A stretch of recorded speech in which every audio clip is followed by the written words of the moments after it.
we go.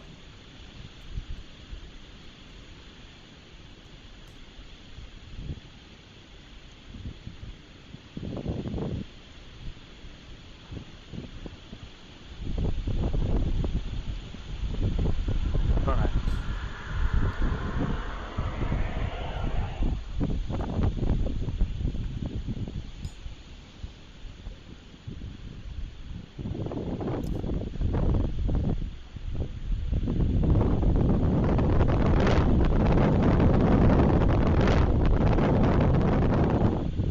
Yeah, the NPP can explode at any moment. That's what they said in their statement. Agree Russia has mind, NPP. Yeah, and still waiting to hear something here. But it's still happening. How you doing, DV? Ooh, it is still going on. There's lots of things still going on.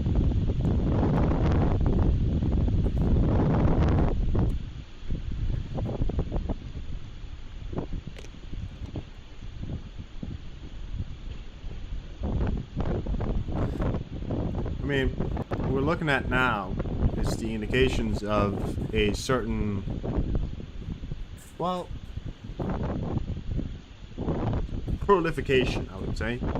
You know, I think what we're looking at now is this sort of statement that comes out from NPP. You know, I'm doing pretty good.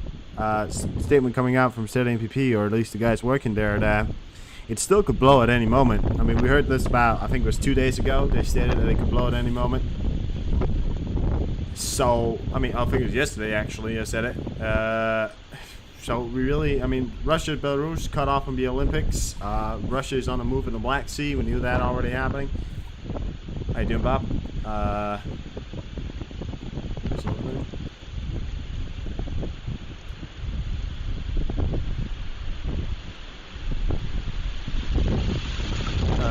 well as there's a lot of winds going on here in Kharkiv. It's a pretty heavy thunderstorm, or at least some kind of storm going on there in Kharkiv. You can see the sound up there going up. But at least what we know about this point right now is that we have the caliber missiles from a submarine in action in the Black Sea. Now that's funny because we saw, you know, how you doing, Ron? We saw a P8 sub hunters in the watching the P8, so they knew these subs were rolling in the Black Sea, which was the point of the. We still have the P8s down towards Romania as well. So yeah, I mean, we still know that they're there. We still know that we know that there are in fact subs in the Black Sea, and we've seen it, and we've now heard attacks and caliber missiles coming from these submarines, which is a implication that Russia is now pretty much claiming the Black Sea and saying that nobody can go through here unless you're, you know, us, which is a very bold statement considering who they are. We got two, oh, we got a Commando 2, Lock Martin Commando 2. We got a Super Hercules and we got a Commando. I think that's a transport ship. That's a U.S. That's a U.S. I think it's not a transport ship. Do they use for infiltration, exfiltration, and resupply of special operation forces by airdrop or airland, air refueling, or SOF helicopter tire rotor? They're probably doing some kind of drills here. Just look at this right here. I'm gonna show you off right here. This is a Commando 2, a infiltration, exfiltration, like a resupplier with pretty much any element. I mean, we're talking about refueling or airdrops inside zones of conflicts, or, you know, any sort of application. Oh, we have a C5 Galaxy. That's not every day you see that. Just outside Turkey here. We have a AN 124, probably, maybe Ukrainian, possibly, or sometimes I think Azerbaijan uses them, which is something. I mean, I don't really have the name on it. I mean, this is only flight trade. I'm gonna go into ADSB, see what's happening in there. But yeah, I mean, the biggest indications of what we're seeing now. I mean, we're still going to keep an eye on, of course, Belarus. But what we're hearing from either side is that things are still, sort of moving into place. Of course, they're still doing their sort of drills around the areas. I mean, I have seen what is weirdly, these sort of...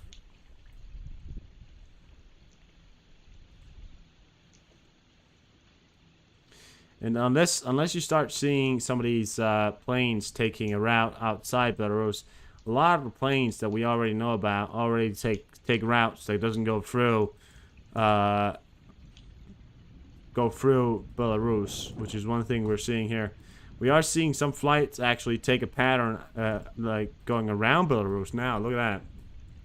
That's something you want to look out for, because if they're no longer using Belarus as sort of staging ground to go through, I think most of them is already banned from going through there, or well, we have banned the Belarusian airspace. I think is what's happened there, So I don't think we're using it anymore. But they're actually flying around, except one plane, which is actually from Belarus itself. So yeah, something's happening here. I mean, they're flying around Belarus, which is something that you don't really want to see every day. That's something they're doing. That's one thing. At least that's one thing they're doing, right? We have French military. We have these two up here, which said before. We have, what do we have up here? We had a P-8 in Scotland. Well, flying pretty close to the ground as well. It's flying at what, 4,000 feet? Oh my God! Look at that. Look at, it's flying at 4,000 feet just here in Scotland, just outside Scotland. That's actually pretty interesting right there. Look like it could be doing some kind of exercise. We've got a Polish border guard plane right there, I think. We got that's a CM5 right there, or the Airbus, yeah. And a Boeing 747. What's that? The Morocco military? Fair enough. United States military? Or is that Air Force? Oh, is that Air Force too? No, is it? It's in the family of it, I think. Interesting. Still a lot of stuff happening there. We got E3 outside the coast here. That's not every day, and it's not every day you see the E3s actually flying outside of America, flying on the coast there. That's something. We have a Spartan. All right, we got a Spartan as well. Those are some interesting. We got a P-8, two C5s. Look at that. A lot of reconnaissance going on. There usually is, but at the same time, we got these two P-8s, and they're doing the same thing up in Mikuna Islands. So they're doing it for like 2 weeks now, flying in the same area. We got 3 P-8s in the same area. Look at that. Yeah, Goldmaster. Those are transport planes. But I've been saying it, they've been doing these sort of things, and that's Super King as well. That's also reconnaissance. But they've been flying these P-8s near Vancouver Island like forever, which is something, I mean, it's weird. I mean, I really don't know why they're doing it. Because at this point, it can't be exercise. I mean, it could be, but at this point, they've been doing it so long, it just seems a bit weird that they would repeat the same exercise every single day. I just feel like maybe they would, sort of try and change it up a bit. Not a lot of air activity over the U.S. I mean, other than this, which is all of these right here was the team models. These are training planes. These are not. Well, they are military, but they're, these are all military training planes. The team models are usually training planes. I mean, these are, all training planes. A lot of. I mean, we do have a lot of cargo planes up, so it seems like they're moving something. We got a lot of reconnaissance aircraft up though. The Boeing 737. The Metro. What we got over here? The Globemaster. All right, well, fair enough. That's what we got going on in the air right now. We got a Qatar, we got Eurofighter, we got United Emirates, we got Twin Otter. Okay, is that okay?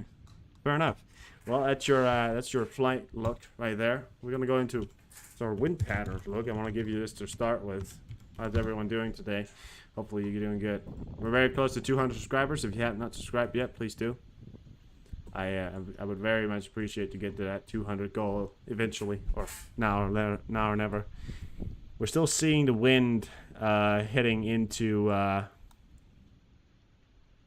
Today it would actually hit directly into mostly Belarus or up towards the Baltics. If they weren't to blow anything today, I'm gonna show you this right here. If it won't blow anything today, it would mostly go. I mean, it's NPP right there. Blow anything like this. I mean, radiation doesn't always go along the wind, but the ashes, the smoke and all that, if it was to blow, would obviously be radioactive as well, going towards the areas up here. And this is, Belarus right here. This is Belarus. So yeah, I mean, part of Russia as well, going around there. So that would just scatter itself on Belarus was one of the allies there. So I don't think today is going to be one of the most productive days to do that. But you never know with Russia. You might just do it anyways. Say fuck all. Or they might be waiting for something. I mean, the Black Sea as well. It's going to be converting directly on Crimea as well, which is one thing. I mean, the winds are pretty strong at the moment. You can actually hear it because look how fast these guys are going right here. They're coming in pretty slow, and then they go really fast. You can actually hear the sound here in Kharkiv as well. You can see the gathering there, but you can really hear the sound of this. And we got a severe thunderstorm going on as well in Ukraine. You're wondering what these flashes are for. Latest news when it comes to Belarus. I mean, I've been hearing a lot about how they're really just moving equipment into Belarus, and we know that. We know Wagner is there. We're showing the pictures of it. We're showing, and then Belarus coming out with a statement saying, "Oh, we have armed the national defense," and saying that if a war was to happen, then yeah, we could do something. I think one of the most interesting parts is, Putin saying this sort of regardment about Poland attacking Belarus, which just seems weird to me, because why would Poland attack Belarus? They're part of NATO. NATO doesn't attack. NATO's defense only, and they wouldn't attack Belarus, of course, if unless they were attacked first. So it really seems to me that they might be trying to do some kind of false flag shit right here, right? Another column of Wagner with armored vehicles arrived in Belarus, reporting the monitoring group Belarusian Hayun. Yeah, there are at least 50 vehicles in a convoy, including 5 armored vehicles, Shukha, 3 tanks, a bus, and 17 trucks. Yeah, so to me it seems that they're still moving equipment in, and I don't think they're going to be doing anything unless they have everything that they need. So, I mean, at the same time, we might be seeing this sort of development still happening. And I can show you this right here. This is what... No, I mean, this is what they're talking about here. Moving. I think it's still moving. It was just 3 hours ago, so it's probably gotten to where we want it to be. And the reason why it sucks is because they're moving right here. Now, if you know what this is right here, right? I mean, this area right here is very, very close to Suwalki Gap, which is one thing we've been talking a lot about.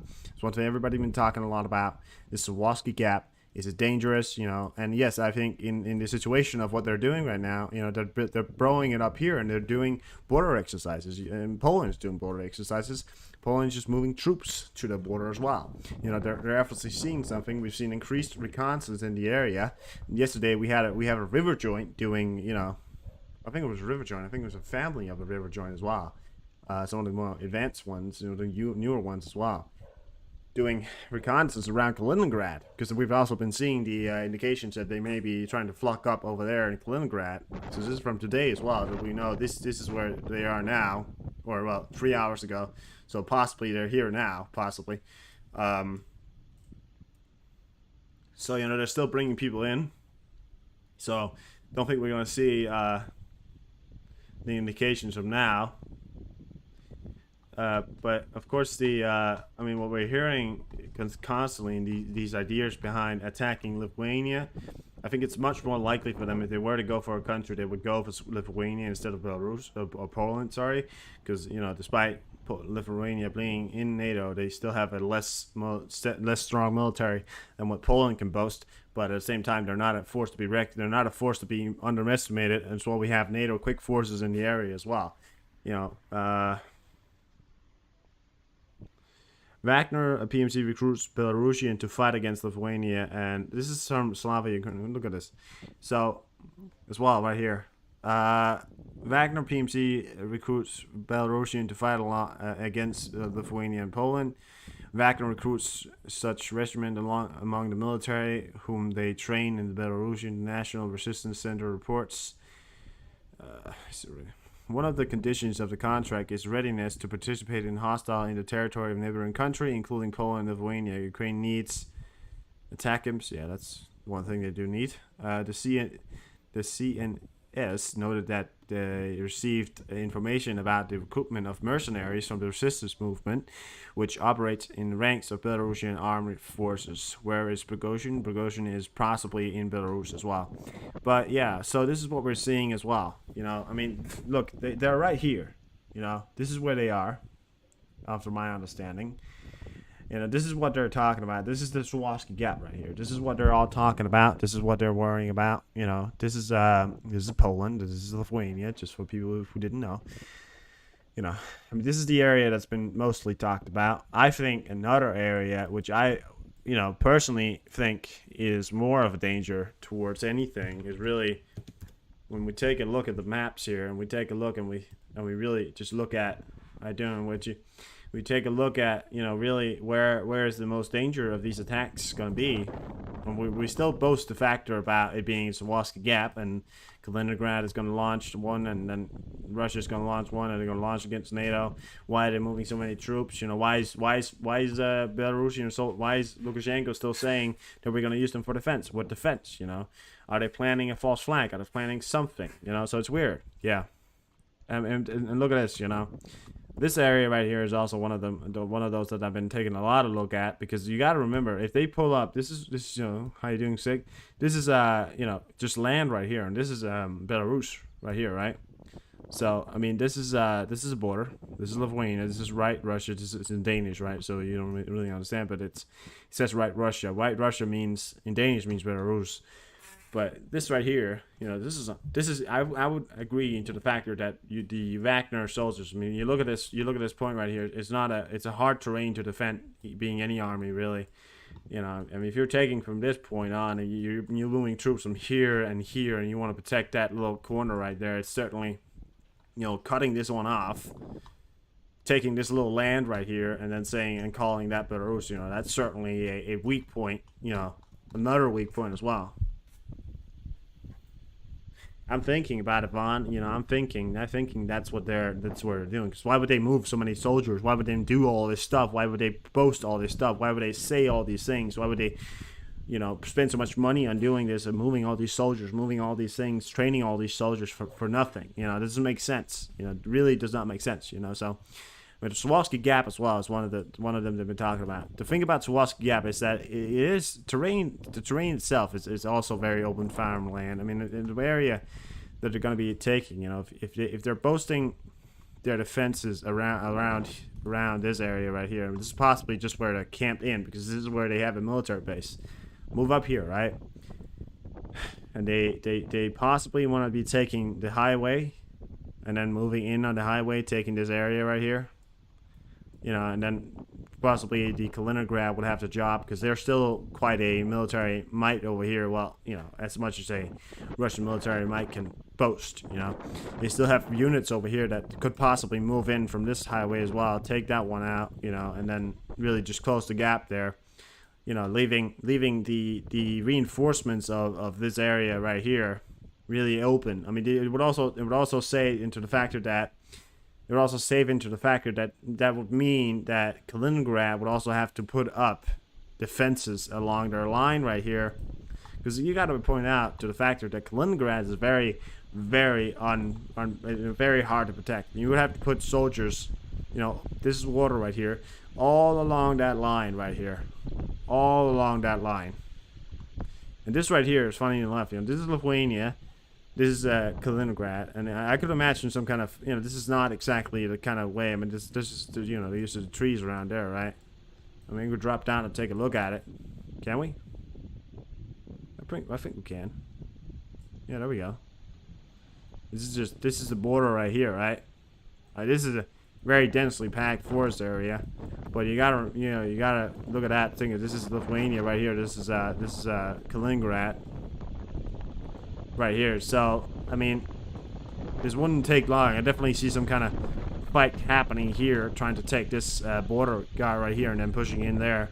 You know, defending Kaliningrad in itself is I think it's a very hard job, and I don't think the Russians will have any means of way to do that. Defending this long of a line right here, you gotta remember, when you're Poland and you're pushing in and up, you know, that's an easy job. well, easy and easy, but it's easier to be boasting yourself when you have such a massive army as Poland. Poland can produce a very, very massive army. They have a lot of equipment. You can boast yourself up along the border right here, and you can push all the way up, you know. And do the same over here. They're even, at the moment, creating... Post on my Facebook? Oh, thank you very much. They're even, you know, creating sort of a special unit called, I think it was called the Suwalki Gap Special Forces. You know, it's translated into English. Probably a shorter name eventually, but you know, this sort of force right here that's going to be training and specializing and keeping this gap right here as a defense line. But it's going to be it's a hard gonna be a hard job for anybody, really. I mean, it's gonna be a hard job for the Russians, but it won't. I'm not gonna lie, it will be a hard job to defend this sort of line right here. But I think one of the areas that I've been taking a lot of look at is this area right here, because I don't think it would be even possible to defend, you know, this right here. I don't think would be very possible to defend. Sending soldiers in here would be a bad idea, because, you know, you could send soldiers in here, but the problem is taking this area right here, when this is Belarus right here, and you were to boast your first here, and if they have soldiers in here, it would be very hard. You would have literally no way to supply them unless you break through the Russian line right here.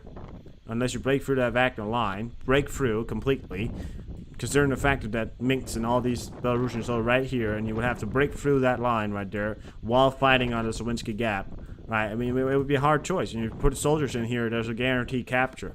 I mean, I'm just saying, this is a very tense situation. And you know, Lithuania is a unfortunate placed country. They have 3 of the most weakest points when it comes to, well, 2 of the weakest points when it comes to this war right here, right? I mean, this one is not really a weak point in its total, right? But it kind of is, you know. But at the same time, you know, I mean, this right here is a weak point, and that right there is a weak point. So, I mean, we're gonna have to keep an eye on it. I can't say anything right now, but I will have to keep an eye on it, of course, because we're still seeing the indications that they're moving in, and they're training and they're doing this stuff, and they have extended their drills in 3 days, which is the 30th. That's when they're apparently are supposed to cancel up their drills, and well, then we'll have to see. I mean, when they're done with the drills, that's when we want to know when they want to do stuff. It's thunder. There's a lot of thunder going on in Ukraine. There's very severe storms going on, or at least very severe weather. The Polish Military of Internal Affairs declared its readiness to isolate Belarus with the help of Lithuania and Latvia. The Minister of Internal Affairs and Administration of Poland, Maciej Kamiński, explained that such measurement could be taken due to a threat of, I think he's going to say Wagner.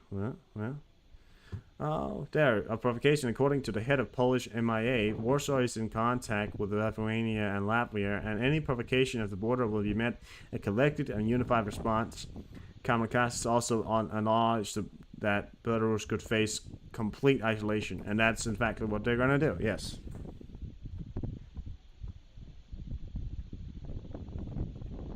Yes, there's a very severe thunderstorm going on in Ukraine. It's been going on for a while. I think that area just has a lot of thunderstorms. You know, it's weird, but it's there. Talking of timing, right? Control of the main intelligence. I mean, the Wagner group, which is a mercenary group, is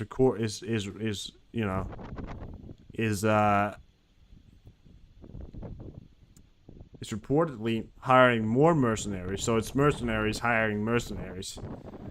That is something. I mean, you know, I mean, all these reports right here. I mean, to be honest, I don't think that Wagner would be able to take. Belarus and Wagner would not be a force that would be able to take alongside Kaliningrad. It's completely madness to think they can take, you know, Lithuania, they can take Latvia, they can take Estonia. You know, all these countries which have not only... Yeah, it's suspicious quiet. Not only do they have... Was that thunder? Oh, that's the thunder going on there. not only do they have quick reaction forces, which is NATO trained, Latvian military, all these people that have been members of the NATO alliance have military that's been trained in NATO standards, very much NATO standard countries, and have a lot of equipment within the borders. And you got to remember, these three countries, despite being free countries, are probably going to team up to combat this bad. They're going to create a one long line to be able to combat the Russian, or well, let's be honest, the Russian / Belarusian army trying to attack. I mean, Wagner, and all those people are going to be attacked by unmatched force, because they're not going to be able to do it. And all they say, we can't supply, Estonia. We can't supply, Latvia. Yes, we can. We could take it by boats, but you can carry a lot of stuff by boats. And if we need to carry, soldiers, it's not going to take that long to carry a bunch of soldiers over to Estonia. Because if you have them in Finland, for example, you take a little boat ride over to Estonia, and then you have them on the front in no time. So I think the whole realization of what's happening here, that's why I'm still a little bit more skeptical about this. I'm still thinking that it would be much, much more likely and much more sensible if they were to go for making another front in Ukraine. That was the first thing I said, Oh, shit. All right. Yeah, I forgot to take that one off. There we go. Yeah, there we My bad. Yeah, thanks, Nick. I mean, I still think it's much more likely that we're going to see a attack on the Ukrainian front. I hope, and certainly that's what they're going to do. Well, I don't hope that's what they're going to do. I mean, that's a terrible thing to say, but in all realization, I think the bloodshed that's going to be spilled, Sorry, I couldn't really... I forgot to look at it. My bad. I am, in fact, here. I'm going to stay all the time now, so there's nothing... I don't got to do anything, so... Yeah. But, I still think it's likely that they're going to go for attacking Ukraine, but I can't claim anything, I mean, it's not... They are seeming to think that it would be advised to attack NATO, which is stupid, I mean, attacking NATO is like... It's like attacking your angry neighbor. You're gonna lose in the long haul, Oops, sorry. Yeah, I mean, I just think it's crazy, and we can't. And to be thinking that that's exactly what we're gonna be seeing, I still have a hard time believing it, but words is words, and it might actually be what we're seeing. And we got another C5. There's a lot of C5s up all over the world. They're moving something. I mean, I think I've seen like 5 in total, which is actually a lot of C5s to have up. They're big birds. I think maybe 6.5, something like that. They're very, very large birds, and they carry a lot of stuff, and they can carry a lot of stuff. One of the United States' biggest, military plane. So really, they can carry a lot of stuff. Oh my God. Well, I think it's already pretty noticeable that Putin is in fact crazy. Yes, I mean that's established, and I think we all established that quite a long time ago. When he said, "I'm going to attack Ukraine," that's when we established that he was crazy. So, I mean, fact is, he's been crazy for a long time. It's just not, we didn't do anything in 2014. We didn't do anything then. And Russia saw that we didn't do anything back then, so we can do it again. But no, this time we said, you know what? This time we're not gonna let it happen. Yeah, we've been you asked us before, but now we actually pretend, we're actually probably gonna be helping you guys out. And I know it's been a long time. It's been coming for a while. We promised to help you out, but we didn't. But now we're here. Aren't you happy? And that's what these are the implications of what's going on right now.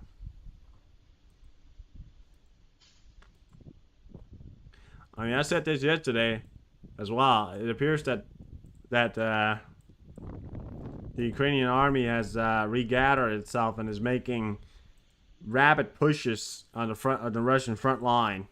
So I was saying yesterday that the Ukrainian lines were probably gonna take a little break and now recon, reorganize, which is what they have done now. And it realizes cessations that the factor they've made a lot of strides on the front line. Actually, they've made 3 big pushes. That's actually taken quite a lot of land. Not a significant amount, but it's taken a good amount of land. I think maybe in total they've maybe taken back some kind of 10 kilometers of land, which is a good amount of land.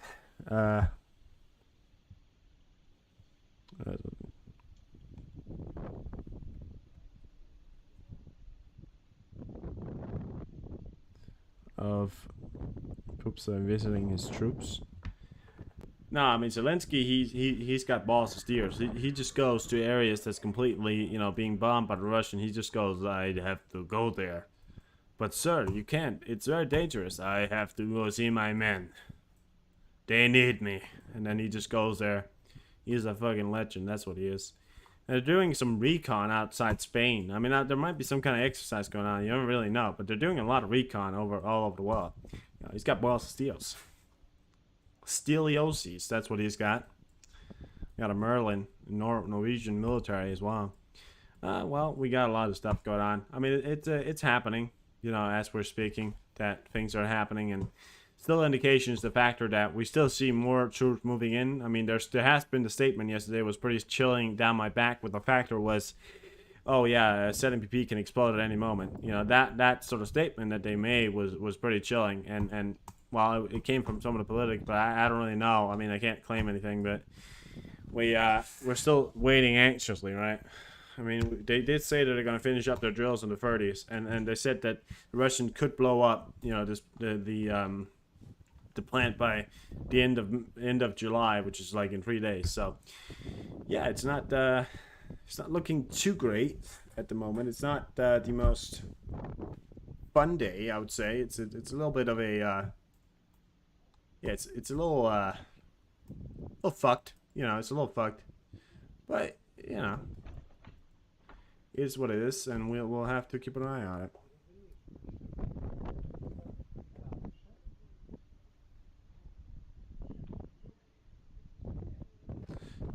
24/7, you gotta get yourself a break there, which you can't hang on Twitter 24/7.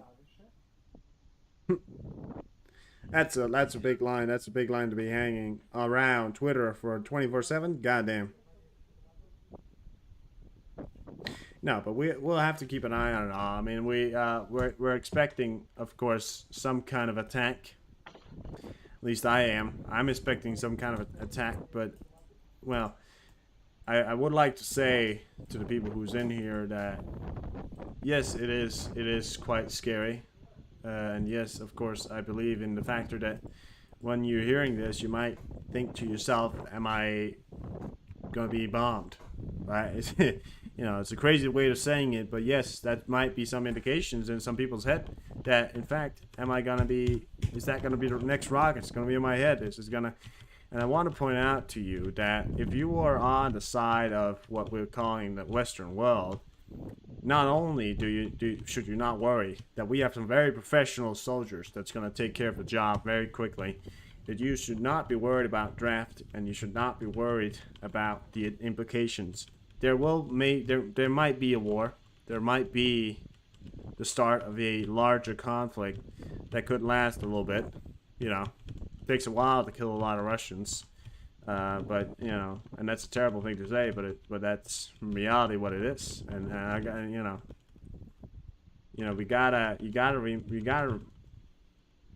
gotta know that panicking or thinking that anything was gonna happen and anything was gonna happen to you doesn't really lead anywhere. One of the best indications is be prepared, be ready, but do not be scared. Is one of the best words you can have. You should not be scared for what may lay ahead. It may be a lot. It may be a fuck lot, but it might also just be a war that's gonna be over. I mean, it's hard to pinpoint exactly when last time we've had something like this. I think last sort of time when you could have sat here and listened to somebody say that, oh, you nap? Okay, good.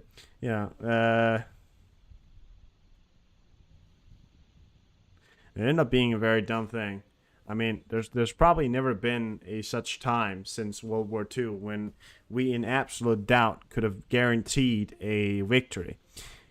Back then, in World War II, the odds of the victory was a long shot. Nowadays, the odds of a victory here is not a long shot. It's not a long shot. In fact, what it is a shot that's going to be taken and it's going to be won. It's going to be hit, you know. Take the shot, it's going to hit. We're going to win. There's no implications to the factor that we're not going to win. The fact is, we have to better. Well, you know, we have the better military. We have the better people. We have the more productive workers. We have, in implications, the most advanced militaries on our side. So we cannot sit here and be worried. What we have to do, and if everybody does their duty, if everybody does exactly what they're told, you know, and helps out when they can, protect those who can't protect themselves, I believe in many folds that we can win this war before you can say Happy Christmas. Literally. Right? Well, I'm not worried for the U.S. either. I'm very worried for Europe, which I'm in Europe, so, you know, worried in the sense that worried in the sense of the course of radiation, but I would also say the better people.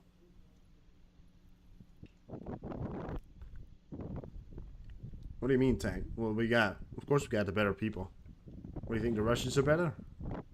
We got the more productive workers, we got the better people.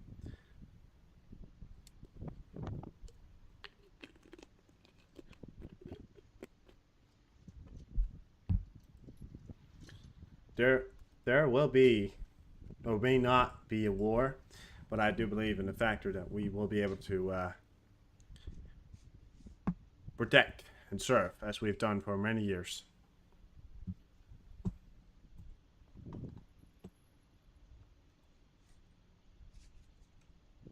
I have no doubt in our military, you know. But the Russians, I don't think the Russians even have access. Do they have access to YouTube? They may have access to YouTube. Do they? I don't know. They're probably not allowed to. Well, I do see Russian YouTubers, so they can possibly. Right? I mean,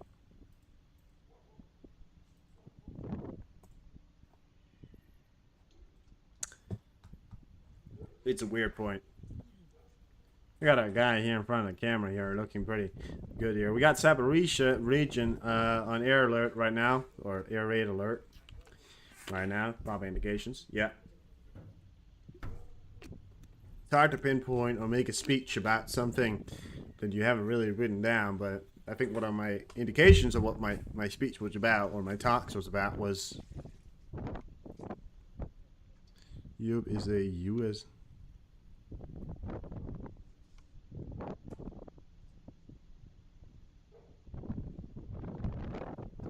You fucking stop with the whole.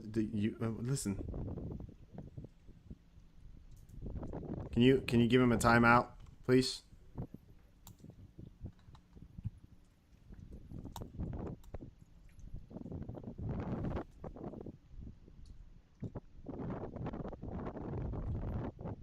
I'm gonna have to do it myself.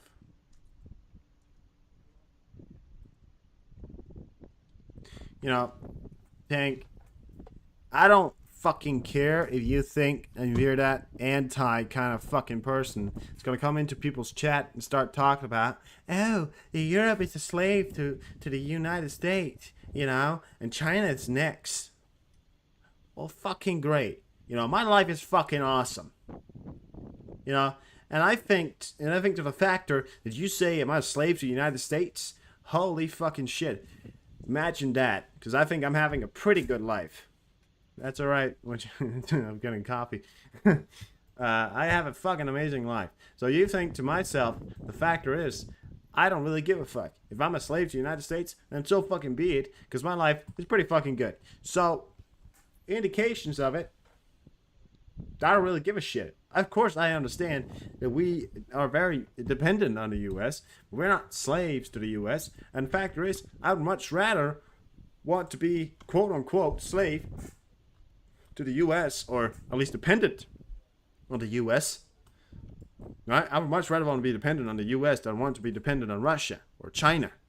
We're trying to move over to China, but I'm telling you that I'd much rather want to buy American steel than I want to buy Chinese steel. You know?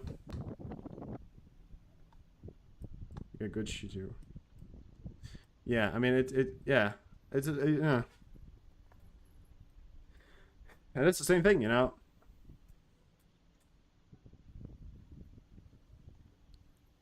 No space cadets allowed. No space cadets. Yeah. But the point is, listen, we want to move towards China, and I'm telling you right now, I'd much rather have some hardcore American steel fighting on my front line than have some cheap fucking plastic, you know, Chinese-made shit fighting on the front lines. The indications is some people talked about, oh, we might want to buy, you know, Chinese-made military equipment. What the fuck are you even fucking talking about? Chinese-made. It's like putting plastic on top of plastic. It's shit. You know, it's really you know, Chinese stuff compared to American stuff. I'll buy American any day. In fact, I still wish it was the 1950s, and not in the indications that I wish it was the 1950s. I don't want to live in the 1950s. And the factor is, I want the American that was in the 1950s, because everything that we bought was American, and it worked, and it was good, and it worked. It was every steel, every fucking everything, you know, resource that came from America. America created. Or the airlines that you're flying around in, they came from America. Boeing is an American company. Lockheed is an American company. And every single person on this fucking European continent flies in American-made things. And they still do to this day. You know, so we do have, of course, you know, European-made products. And we do have European planes. But I gotta tell you, a lot of the planes you fly in are Boeing. And a lot of planes you fly in back and forth are American-made. You know, American steel. And tanks and all that shit that we buy. I mean, we buy German Leopards, right? And we buy Germans, right? And I don't care about buying Germans. The only thing I don't want to fucking buy is Russian or Chinese, right? I don't want to buy North Korean either. I don't get it. You know, the whole, oh yeah, well, what about, you guys want to buy China? You guys, I think that North Koreans tanks and rockets are much better than the Americans, right? I mean, really, I mean, if you think that, I can't help you. I can't help you, you know. I can't help you. 2 more subs? Oh my god. I can't help you if you think that Russian steel or Chinese plastic is better than fucking American steel, because I would pick American steel any day. Really, I mean, I would. Actually, we got 2 border planes up here, or it appears that we got some Polish action on the military here. One of the flights up. Yeah, if you have not yet subscribed, please do. We're 2 away from 200 subscribers. It's gonna be pretty awesome to hit that goal, and I hope that, you know, we can hit it. So if you're enjoying the content, or at least enjoying being here, then yes, thank you very much. That's indications right there.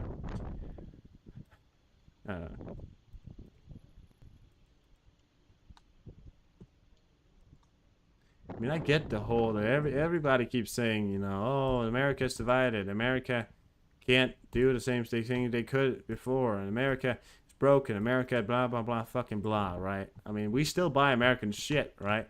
And it's not shit in any way. So unless you tell me that the Americans stopped making military, I'm not going to believe in the fact that they're broken. You know, I think maybe you guys focus a little bit too much on your military compared to how much you focus on your people, but at the same point, I don't think America is broken. I just think it has its turmoil like any other nation, you know? You talking about the plane right there? Are you talking about those 2 choppers?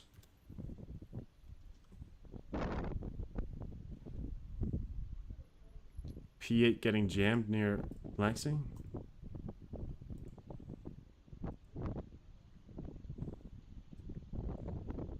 Where do you see the P8?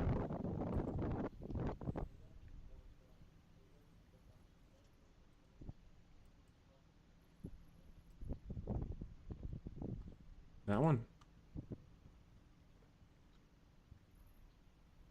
Well, we got Apache up over the UK.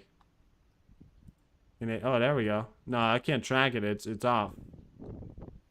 For me, it's off. I can't find the flight. Yeah, it's off for me. Got one in. Yeah, we got one right there. What's that? That's a P8. That's gone.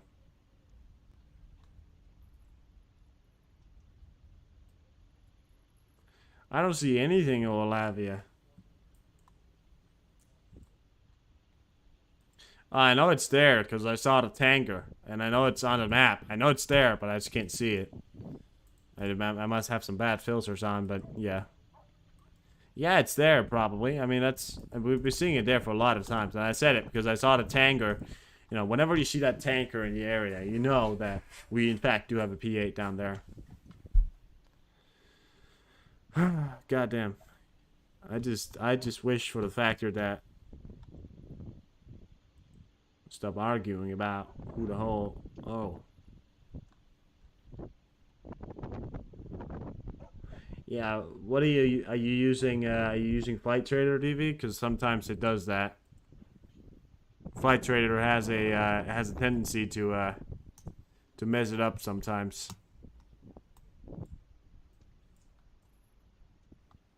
I mean, Hayes is that's Blackhawks. You got two Blackhawks up over Latvia.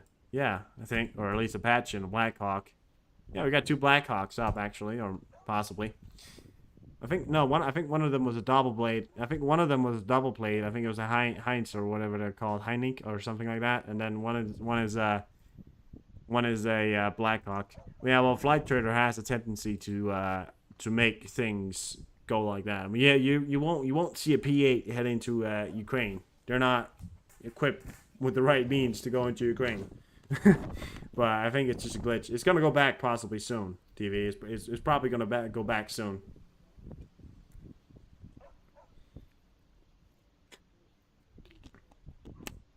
The meat went completely off radar, so I mean I can't. You know, I don't really fucking know.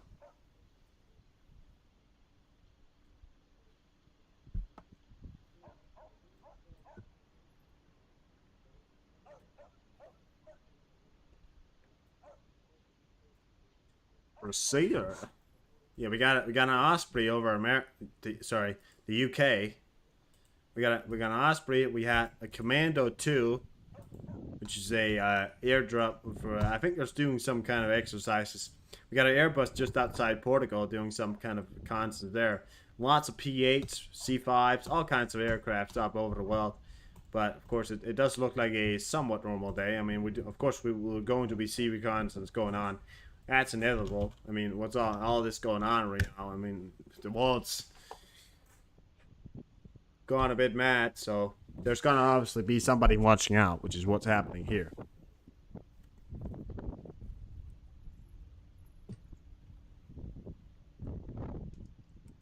Oh, look at that. That's a bit weird. Now, okay, so look at this. Now, since yesterday that they put it in the risk of a contamination leak by putting it into hot shutdown. This is set NPP right here, right? Yesterday it was at 70. Now it's at 120. It was at 110. That's some weeks ago, but now it's at 120. There's the Aragon right there. That's the guys that own the plant. Look at that. Also, they said that putting it into hot shutdown mode would be a violation and could risk nuclear and radiation safety protocols. So I mean, this doesn't get updated every day. By the way, I mean, well, it does get updated every day. It has been updated every day, but it's 10:30. Last time it was updated. That's you know a long time ago. But yeah, it's gone up to 120. Look at that, 2 days in a row, right? 3 days in a row, right there, right? 3 days in a row, and then all of a sudden, now we're at 120. It's a significant spike from 70 to 120 just after we had the news about them going into a sort of, you know, sort of hot shutdown mode, which could put the nuclear reactor at risk, or not even a risk, but could cause radiation leaks. I mean, that's what we're seeing now, you know. These areas been going up. Yeah, I mean, otherwise than that, you know, we're not really seeing the indications of anything else. I mean, these are constantly updated, and these haven't shown any increase whatsoever. So, but this is the only area that's seen an increase. And when you want to keep an eye on these ones, because these ones are going to be the only ones who would show, you know, the increase. So yeah, we have one air filter in the area as well. We have a fire. Oh, we got a fire pretty close to the area, not too close. Alright, we got hot spots all across Ukraine right now. Fucking whole place is on fire. Yeah, so, I mean, yeah. Alright.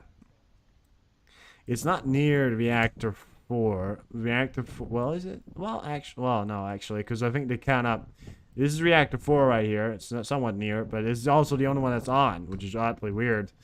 The Russians have turned off all other security monitoring systems, which is also an indication that they're doing something stupid, right? And that's what they've done. They turned off all the radiation systems and security monitoring systems, so nobody would know if anything went wrong. We would obviously see the explosion, but we couldn't know if it's wrong. I've gotta be me.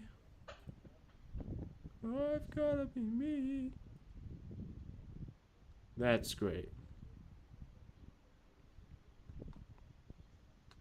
Isn't that just great, guys? Fucking around with nuclear safety and nuclear power plants. How fucking great is that? Alright? I mean, that's fun.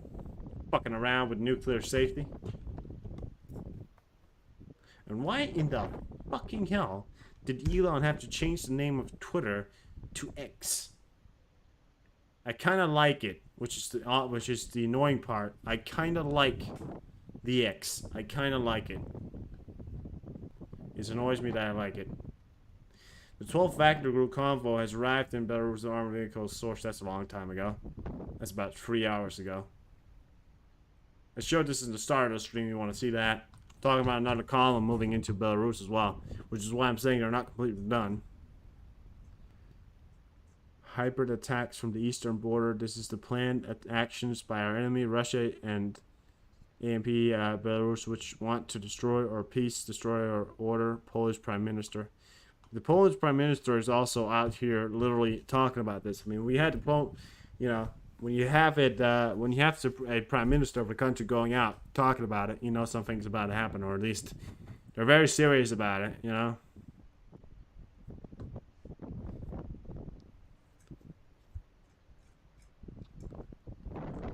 I mean, what I really hate is about how the Belarusians and the Russians are saying, like, oh, don't attack Belarus, which is, you know, why would Poland attack Belarus? Why would they, you know, why would they want to attack Belarus? It would make no sense to attack Belarus. And Poland is not out here going to start a war. Poland doesn't want to start a war because they don't, you know, they don't instigate wars. Poland doesn't instigate wars. They're part of NATO. They're not allowed to instigate a war. They're not allowed to attack. And in fact, I don't think Poland wants to attack. Because I think, well, actually, what I think is if Poland wasn't part of NATO, I think it would have joined Ukraine for a long time ago. I don't know why, but I just think so, because I just think Poland has this sort of historical, you know, this sort of historical appreciation of it. I mean, it is insanity. That's right.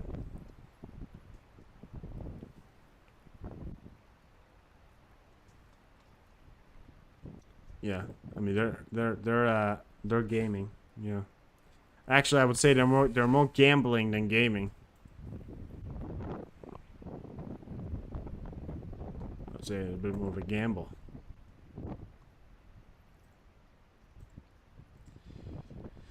No, but it's pure insanity at this point, guys. I mean, it's beyond what I could imagine would have happened or even happening. You know, so, you know, indications of what's gonna happen.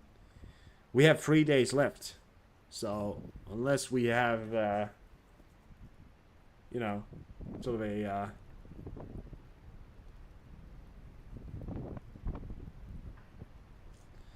a war on the next to that, I don't know what the fuck we're gonna be doing until then. Right? But yeah. Well, let's not think too much about that.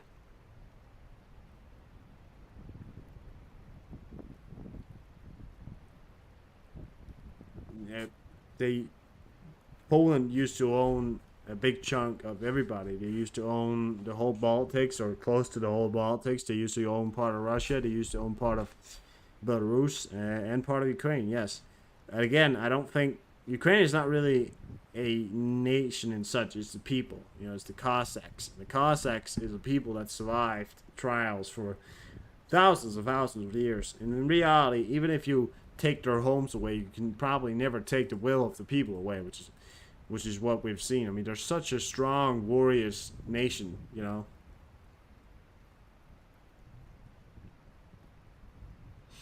Funniest movie. Yeah, I mean, it definitely gonna be. Was I mean,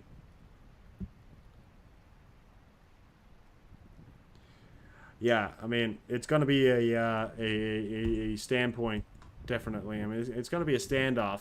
Right now, what we're seeing, what I hate about the situation is that it's so tense at the moment, and all you need to start anything would literally just be firing like a shot, right? Some Wagner idiot with a temporized head that wants to go to war says to his friends, "I'm gonna fire a shot, start a war," you know, or "I'm gonna fire this shell, I'm gonna start a war. We're gonna fire this shell, guys. We're gonna start a war." Or you know, some idiot at the Russian plant saying that now we're gonna blow it up, or you know, it's in the hands of the Russians. And to be honest with you guys, saying something is in the hands of the Russians is like saying something is in the hands of a toddler. You know they're gonna drop it. You know, I mean, toddlers do have amazing hand strength, but eventually they're gonna drop it because either they don't care about it anymore, or they're just, you know, mean. or I don't want to call it toddler dumb, but they're not exactly the smartest, are they? You know, I mean, I'm just saying. You know, I mean, eventually time they're gonna drop it. It's just a matter of fucking time at this point. And the indications are going on. The situations are going on. We will continue to monitor every part of it and every situation of it. It's 1 a.m. in Ukraine right now. Probably about. Oh, listen to that. There's some severe thunderstorm going on. I mean, look at the rain as well. It's really just. There's severe winds as well outside of the Black Sea. I think that's what's causing this. I think it's coming from the Black Sea in over Ukraine. And there's severe winds and all that stuff. Really a great time. Oh, I gotta take a little drink here.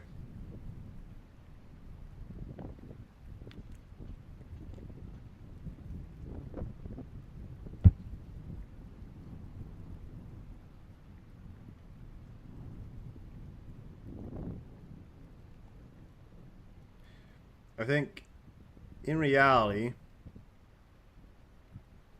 something's happening. It's quiet. It's too quiet, isn't it? I mean, it's always so quiet. All of a sudden, we're always waiting for something to happen. Sometimes, some nights, it's like a quiet as fuck night, and I always feel like when I, you know, talk about this, and then all of a sudden, you know, it's a quiet night, and then it's not a quiet night. Yeah, it's weird. I'm actually, you know, what I also have, I have a week off next week. I'm gonna possibly have a week off. I'm still figuring it out, but I have a vacation of some sorts. I'm probably still gonna be on Twitter, trying to keep a good boust about that, or maybe I'm gonna try and go live on my phone up there to try and see if I can give you guys some funny stuff going on up there. But yeah, I mean, I'm gonna go in a sort of vacation home, just take a week off. So. Despite how little I want to take off a week, I don't know. I may just say, hey, listen to the storm going on right now. Listen to the wind. It is quite severe wind that's going on. You can hear the rain as well. But yeah, I mean, I have a sort of vacation, you know, and then I probably back, but I might, you know, I'll see about it. I'll have to see about it, but yeah. I don't really want to take a break when I'm so, you know, starting out like this, but of course, can't always be there every single time.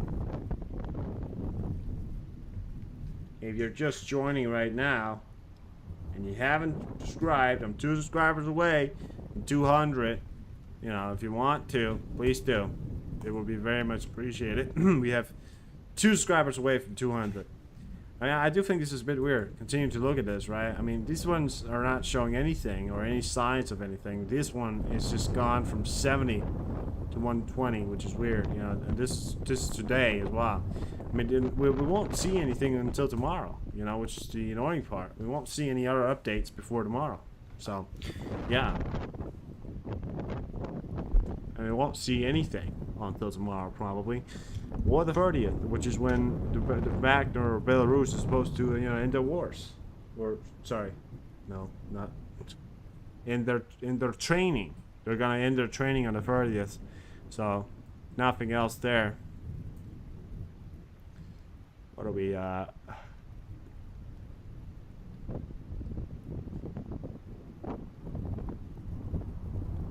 American Abrams tank will probably arrive on the battlefield in Ukraine in September. What the fuck? What do they mean in September? It take that long to get it there? Oh god. It's September. It's what? What do they think? It's gonna take? What do they think when the war starts in Europe? They think it's gonna take what? We're expected to hold the line, obviously, until the Americans get here, right? It's just, really, I mean, Poland, Latvia, and Lithuania may close border with Belarus due to the threat of Wagnerese. According to the Polish Interior Ministry, if serious incidents involving mercenary Wagner private military company take place on the borders of Poland, sorry. Take place on the borders of Poland, Lithuania, or Latvia, the countries will definitely start joint actions. Holy shit, there's some fucking severe thunderstorms. I do not rule out that we decided that this is the right answer at the moment. We will lead to the complete isolation of Belarus. Yeah, I mean, they're already sort of starting to fly around Belarus, you know, which is something. Closing Belarus completely would also be closing, I think, any sort of air travel from really anybody going through Belarus, which is, you know, another situation that we all have to look at.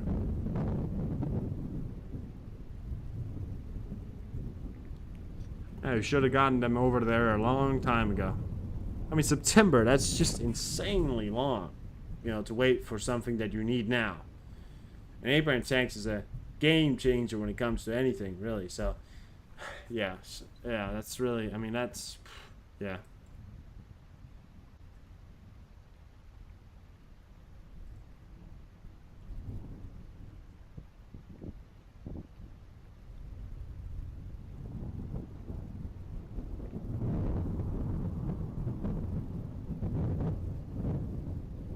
There we go.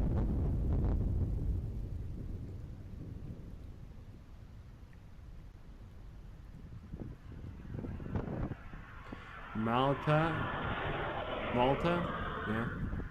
I mean, there's a lot of planes taking their routes around now. Look at that. Look at that, for example. Plane from Turkey. Oh, look at that. Why not just fly through Belarus? But they don't do that. Look at that. And this is civilian flights as well. This is commercial flights. Look at that. They're taking the routes around Belarus now. I think it's just because the airspace is closed, but for most foreign nations, or yeah.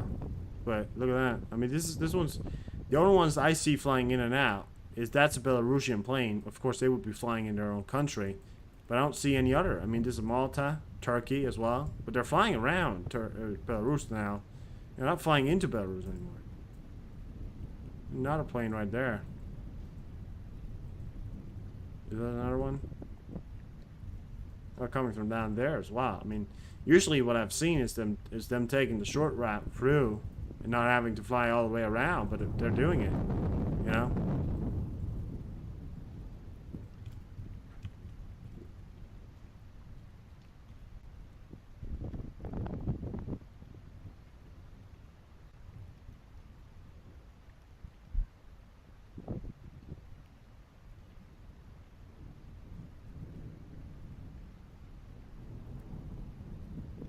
There's ongoing activity in a conflict in between.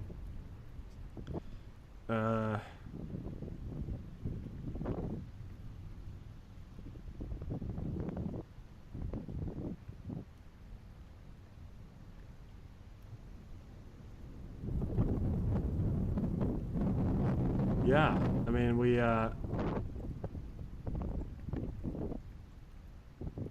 I'm surprised how the only areas...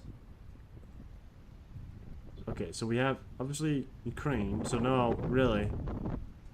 Belarus is actually on a level 2 level, which is weird, right? Oh, listen to that. That's just insane. Yeah, but, okay, Belarus is still at a level 2 when it comes to flight risk. Yeah, so, they're not going over it right now. No. Which makes sense, obviously. Because they wouldn't be going... So I think that's what's happening. Alright. Well, shit. Didn't know. Didn't know. There's a lot of, yeah. That was quite a loud thunderstorm going on there. Do you guys hear that? That was quite insane. Literally fucking insane. Yeah. Oh, fuck's sake. I'm already getting tired. That's stupid. Now the whole show ahead of me.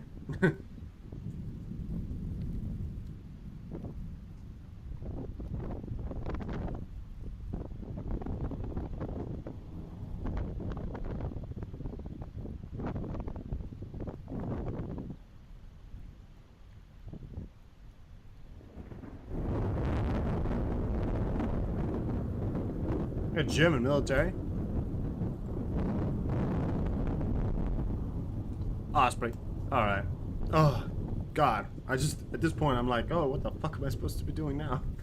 I could get, you know, the whole wild worldwide news. World news. They haven't heard. Yesterday, a passing of a quite famous singer actually happened. Yeah. I mean, fuck was her name? Cardiac. Oh fuck. Sydney, 56 years old, mental health problem. I think they said suicide. I don't know, but yeah.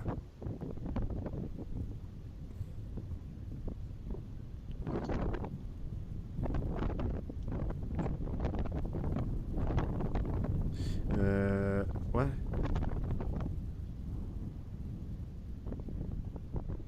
Captor or subject.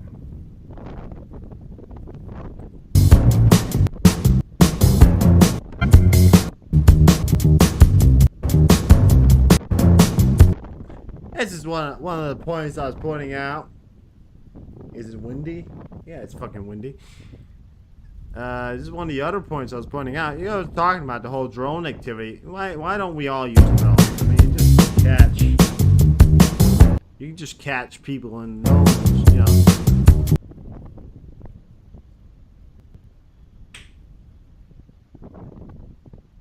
All positions. What are you talking about?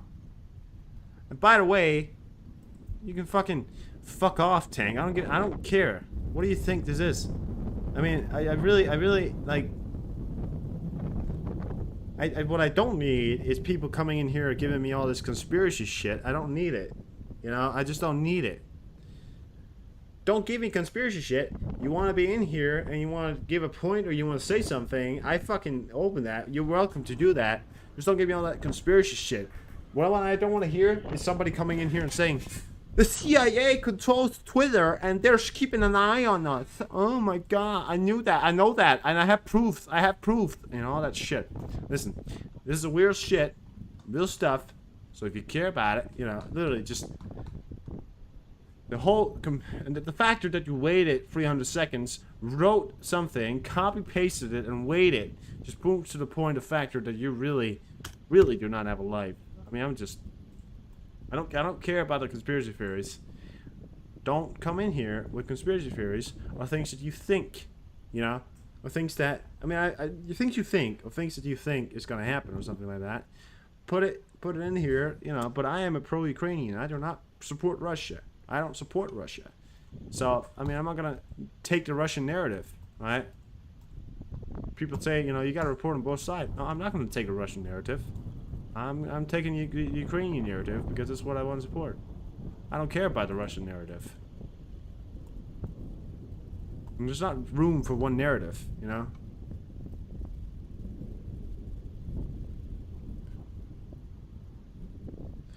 Oh yeah, I get that, Witchy. Which is weird. It's weird. But if you go up to like a comment they did before, you can do it. If you go up to like a comment like people did before. But yeah, it does happen. It's weird. It's actually a very unfortunate position. I don't know why they didn't put it in the top or something, or you know, on the other side maybe. You know, it's a very unfortunate position. Sometimes you can't even see what people write, which is actually annoying. Yeah. I mean, I'm just, you know, there's not just room for one narrative. There's room for a lot of narratives.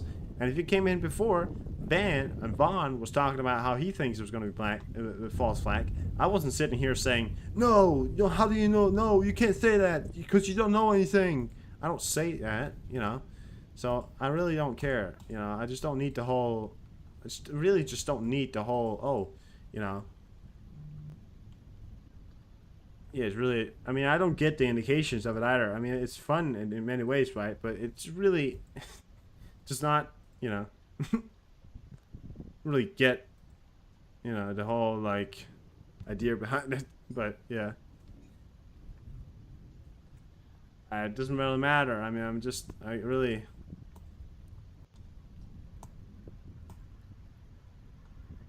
the whole like idea behind the end of the world conspiracy theories, the way that the FBI is keeping an eye on your every track, that Twitter is just a front for the NSA or the CIA, you know.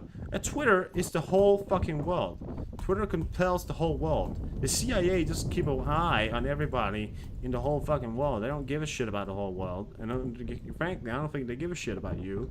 Frankly, I don't even think they know you exist. You know? It's also weird because when you think about it, a lot of like leaders, you know, the leader of my country, the prime minister, or the president, doesn't know you exist. A lot of those people don't even fucking know you exist. They don't know everybody who exists. You know, it's impossible to learn 365 million people. It's impossible to learn 1 million people. Funny thing is, we know they exist. They don't know we exist. You know, it's weird, but yeah, it's there.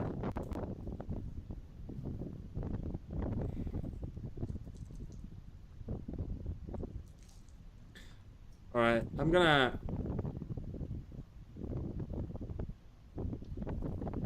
be really bored watching you. Just somebody just on the couch, chilling.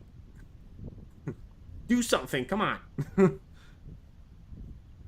I'm gonna actually go out. I'm gonna take a little bit of break here. I'm gonna reset my mind.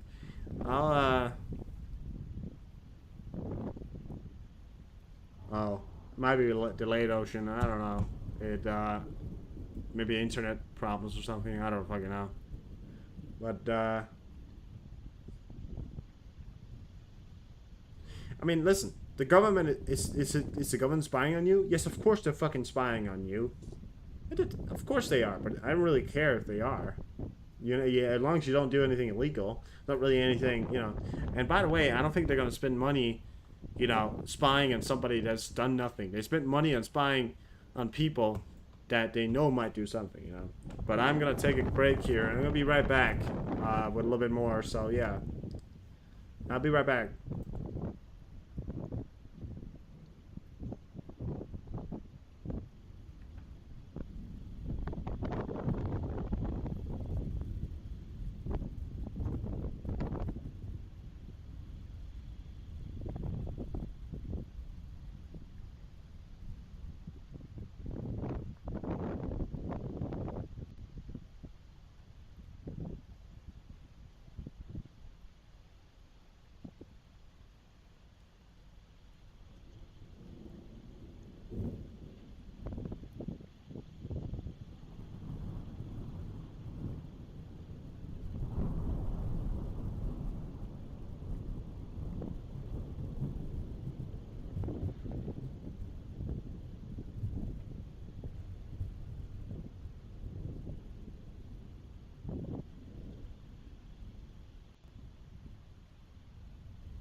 Alright, I'm back. Hello there. How are we doing now?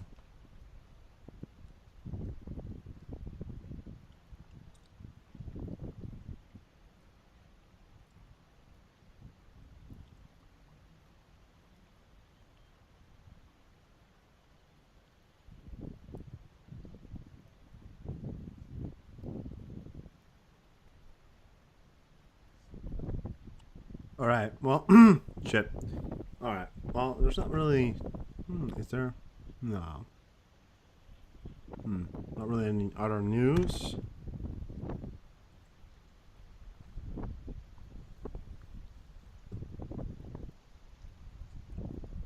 Oh, Russia, fuck. Right, somebody's very... Quest is very... Alright. Alright.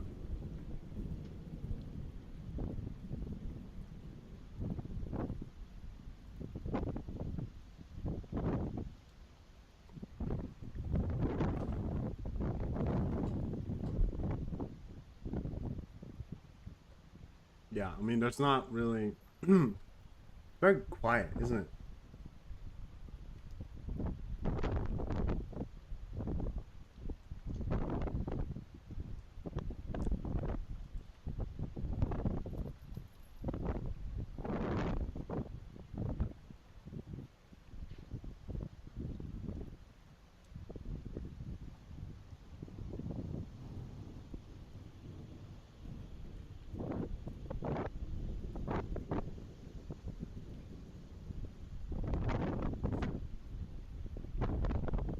It is getting there.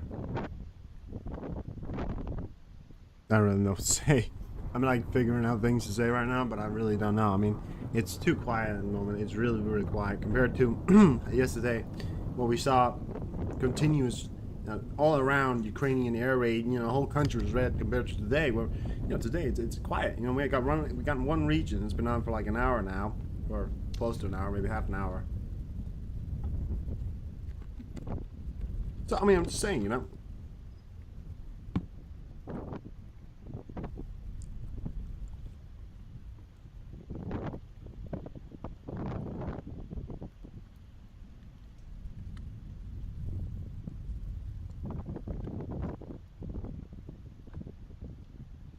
It's quiet and it fucking bucks me out.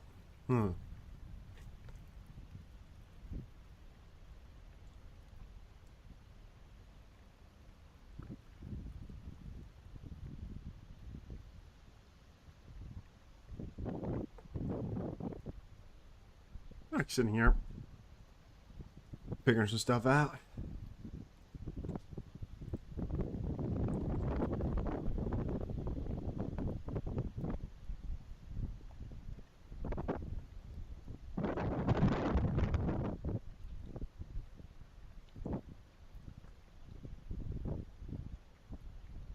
It's all rather subjective, isn't it?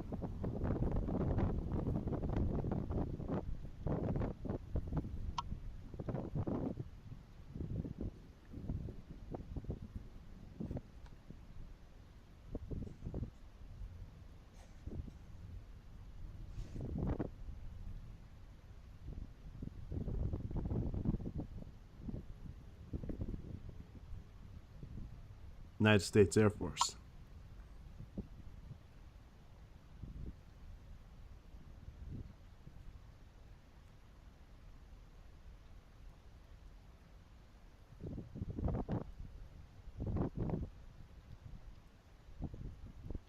This is your German line.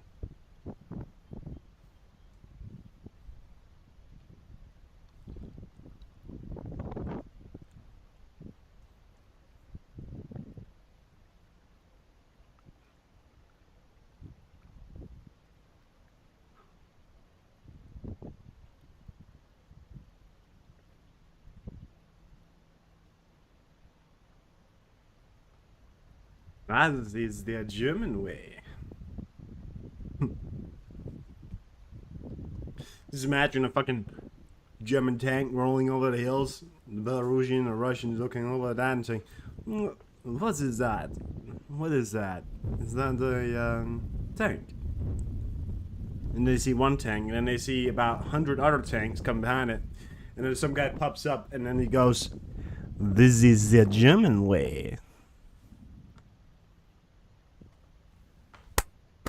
Oh!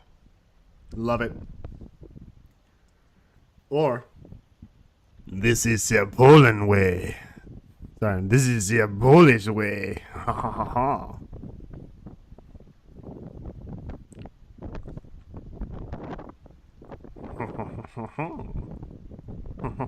That's French. And I, "This is the French way."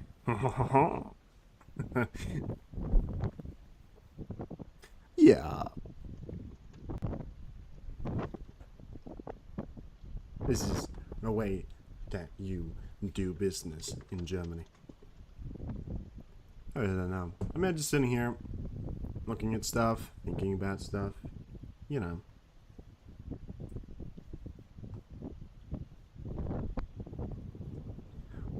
I think the biggest news today is that Poland, Lithuania, Latvia, Estonia have gone together to create a force of, we're not going to be taken by the Russians one more time. I think what they're going to call it, they're going to call the league, they're going to call it the Anti-Russian Takeover League, you know.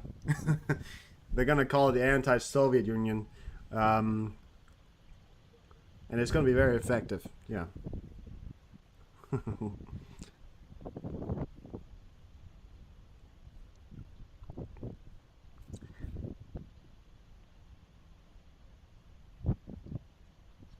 This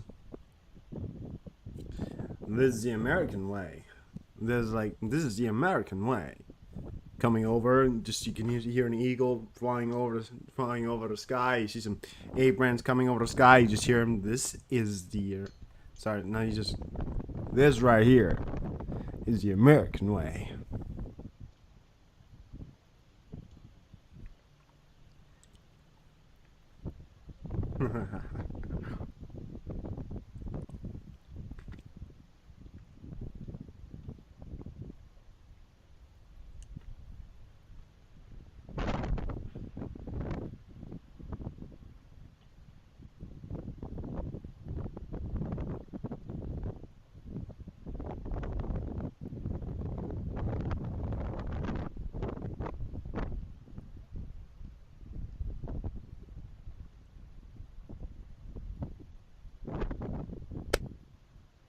Did you know that yes, the Tiger, the German tank, was a formidable tank when it worked, but actually it needed repairs every 50 kilometers. While a Sherman tank, built by the Americans, could very easily drive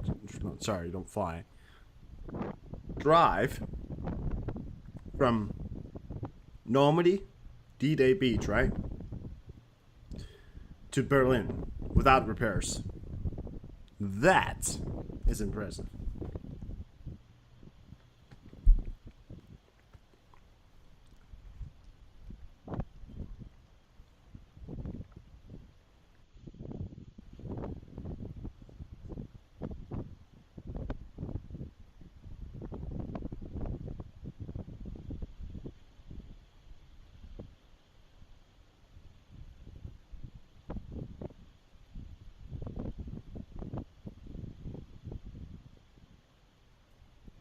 Oh.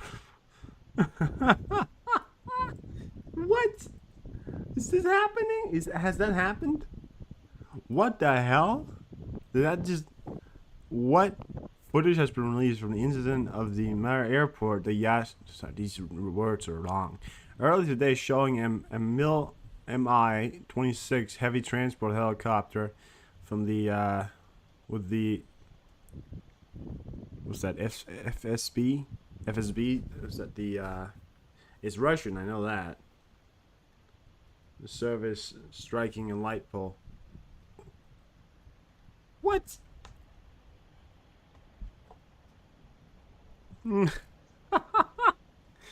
Yes, we are going to be taking off now.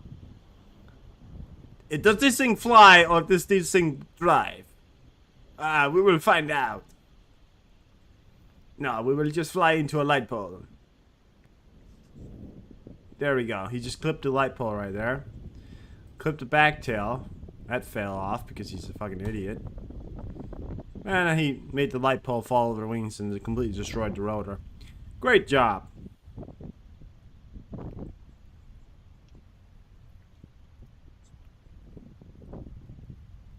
Did I see that one? Don't think I did. Which I don't think I was able to find on it. I mean, something we've seen before. It's vodka driven. It is vodka driven.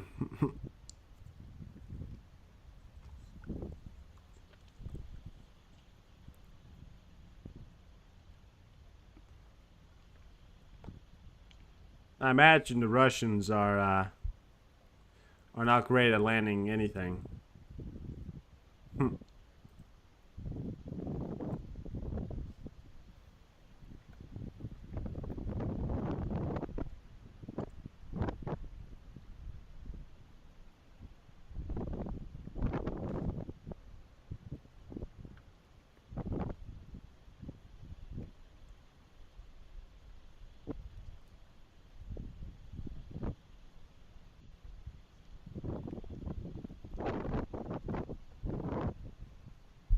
Let's see. No. You sent it? Alright.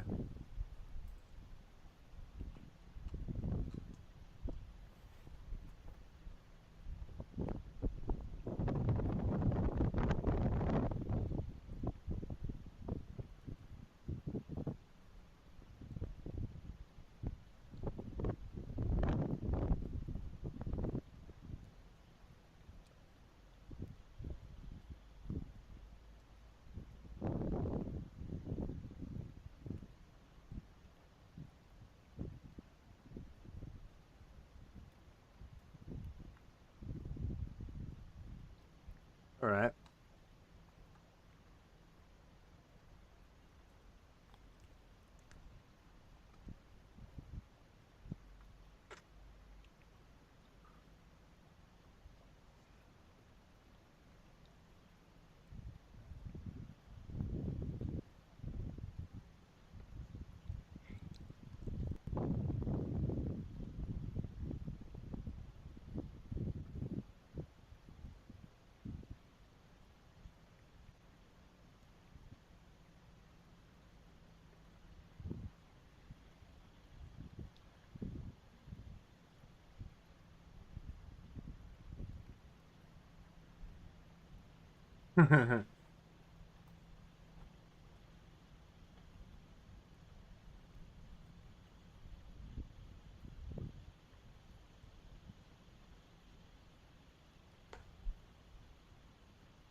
There shall be a victory beyond our borders. And when this victory comes, we will no longer have our abilities.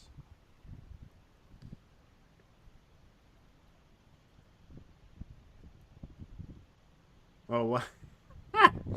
What? Oh, they found a Starlink and thought it was a table. I think they just used it as a table. But look at that. That's Starlink. Is that Starlink? No. Is it? Yeah. Well, they used it as a little table. You know, funny thing, that's quite inventive right there. I mean, what else are they going to use it for? Well, probably some kind of reconnaissance or some kind of greater systems, but whatever, you know, doesn't matter. Footage of the fallen.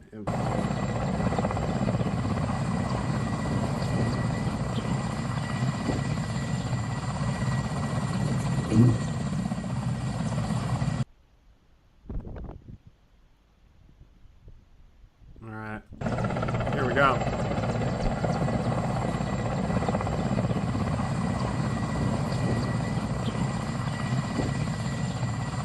Oh, we're at 200 subscribers. Yay, 200 subscribers.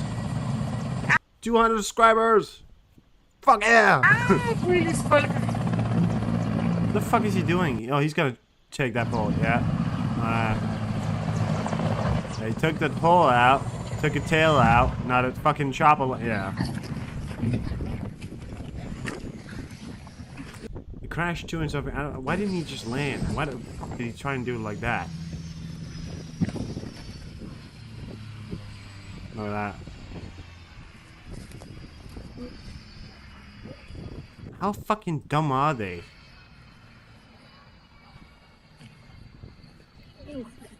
How fucking dumb can you be? I mean, really. We got a Russian running out there. Idiot. I think I could have done a better job, but I never flown a chopper in my life.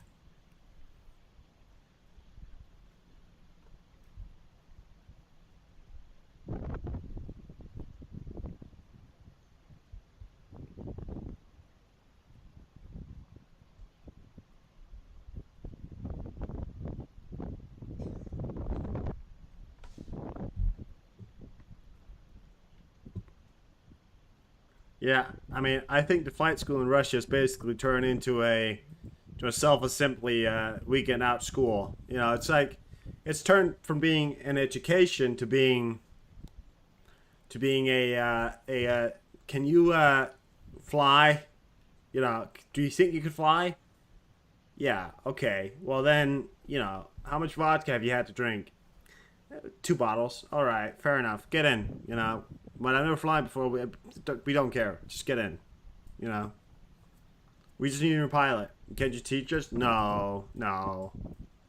Well, we'll probably. I mean, we can give you one guy and give you like a 1-day lesson, and then, you know, and then probably, you know, one day we'll get you there. I mean, we'll we'll give you a crash course, and then yeah, we'll give you a crash course, and then we'll stop there. You know, so if you crash, you know what to do.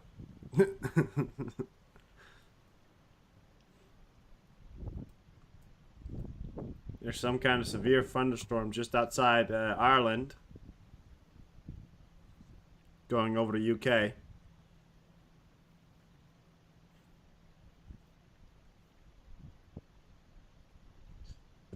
Have you ever dreamt of flying a flying machine? Yes, of course. Or, okay, I had too much vodka. You fly, but I don't know how to fly. I don't care. I'll teach you. Get in. All right, fair enough. So what I'm gonna do? It's just that's him sleeping. It's so fucking stupid. It's ridiculous.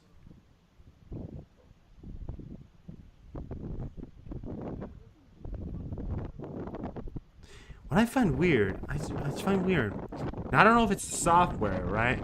It could be the software. I've always found it weird that when I look at the North Pole and the South Pole, you look in the middle right there, right? There appears to be some kind of, look at that. It appears to just scatter in some point directly on the South Pole and the North Pole. Look at that. Oh, right here, right? Weird, the wind kind of sort of stops there as if there's some kind of maybe hole or mountain or something there, but there's really nothing there. I mean, it's in the middle of the South Pole. You know, there's just some. Maybe it's software, but it just looks a bit weird. You know, as if there's something there. Yeah, it's weird. Magnetic, possibly. It just looks weird. I mean, this is the wind right here. It's affecting the wind in a way. That's a weird phenomenon, I think. Magnetic poles? Possibly, yeah. I mean, I have no idea what it is. I mean, I just pointed it out, you know. It's just a weird phenomenon.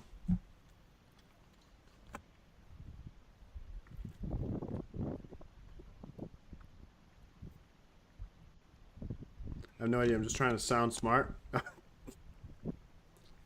X-File? You think it's the X-Men? Is that the X-Men secret base? Yeah. Probably right. You're right. We will fight the fascists with a fucking broom. We will fight the fascists with a fucking broom.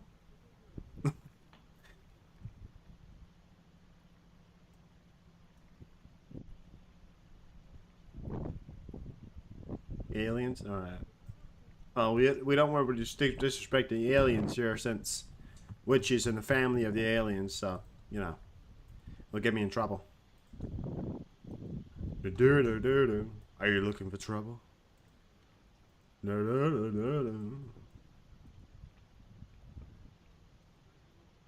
at that. Post Bordegar plane right there. Still up looking. Look at that. Yeah, it's been there. Look. Post Bordegar plane. It's been doing it for a while.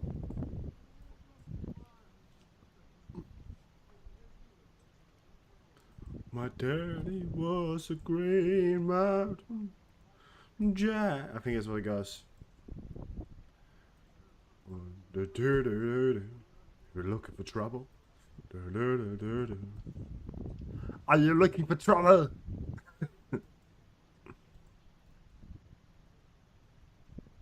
Are you looking for trouble?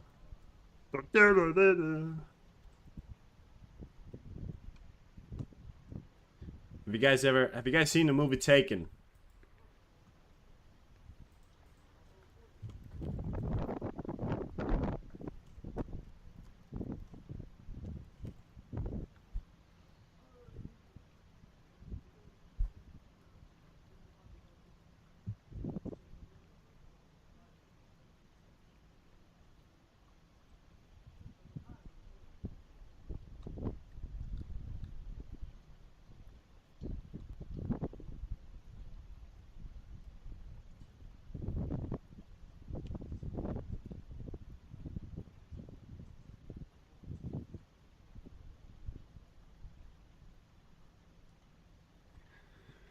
An American hero died in Ukraine today. Oh, that's unfortunate.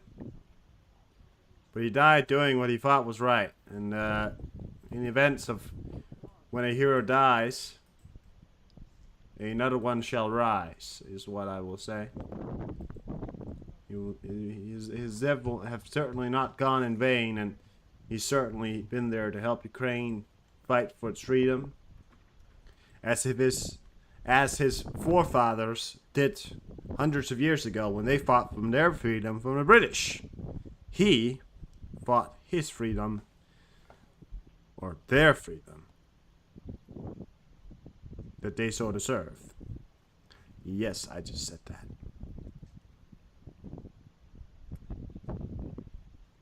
The Ukrainian... I love that saying. It is. It's a great saying.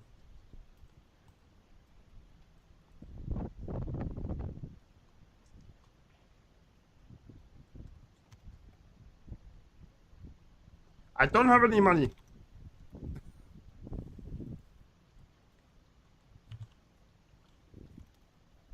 You guys seen Taken, the movie?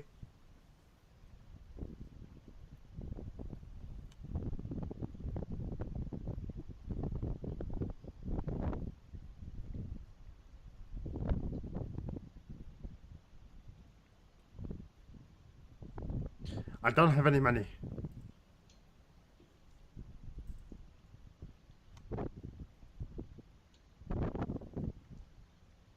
All free?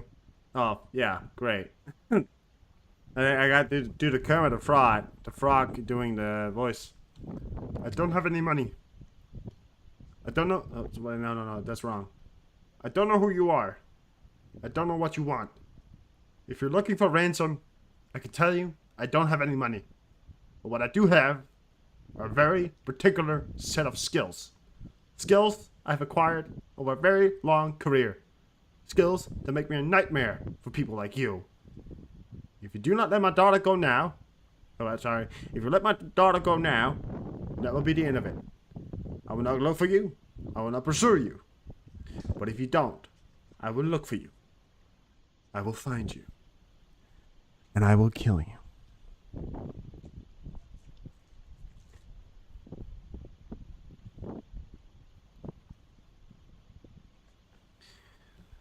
If you do not leave my daughter. Wait, can I do Brian Mills? I don't think I can.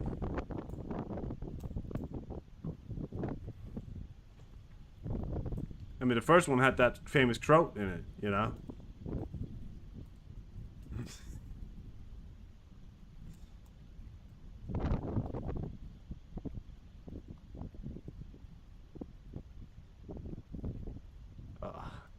There's a lot of Airbuses up over Japan. Oh, there's a Kawasaki C2. That's a reconnaissance aircraft. That's up over Japan. There's actually 2 reconnaissance aircraft. There's 3 reconnaissance aircraft up over Japan. 2 Kawasaki C2 and 1 P1. Kawasaki P1 is a reconnaissance. And we got Airbuses, which are also reconnaissance. They can't be used for that. Personnel carrying another like that. We got those up, and we got another unidentified plane as well. On the United States military. Alright, they're definitely doing something there. Oh, sorry. I don't know who you are. I can tell you, I don't have any money. What I do have is a very particular set of skills.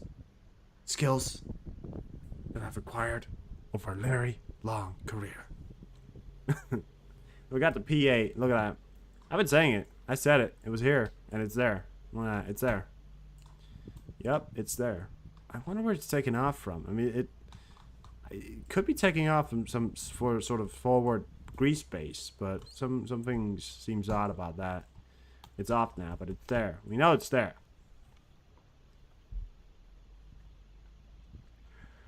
I don't have any money.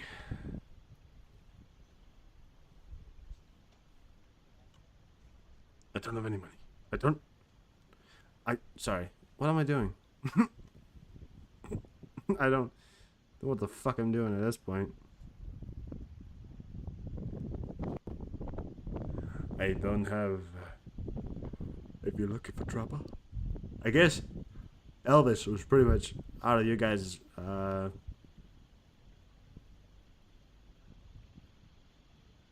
league, right? I mean, that's what I guess it was. Anybody's... I mean, he was in the 1950s. Wow, he was alive a long time ago. People don't realize how long Elvis would be if he was alive today. Yeah. I mean, he'd be alive. That's, he'd be alive. But, he'd be old. He'd be old. Obviously, he isn't at all. No, he's not alive, but... Don't stop.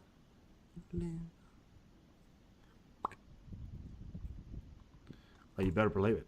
You better believe it, boy. You better believe it.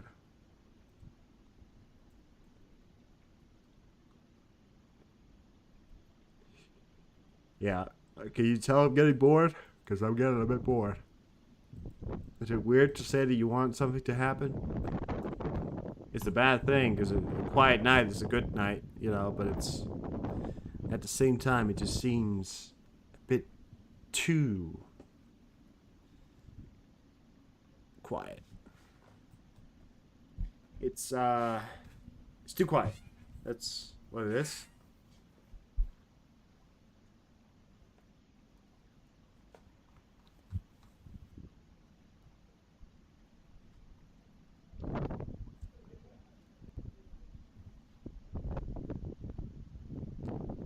It is too quiet for me. Oh yeah, it's too quiet. If you're looking for trouble. No, but I mean it's... It is. Why does it creep me out so much that it's so fucking quiet? Oh, it creeps me out.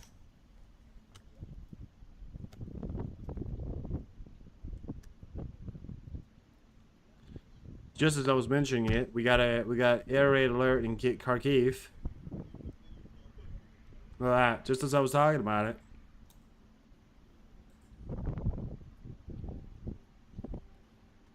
Fucks me the fuck up, and it's so quiet. Oh wait.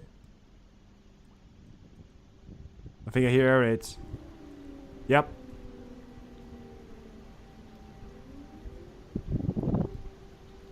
Air raids Ukraine. Air sirens are on now as well. Possibly Kharkiv, I think. Yeah, look at that. It's in Kharkiv.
Just sitting here wondering, you know, exactly where we're going right now.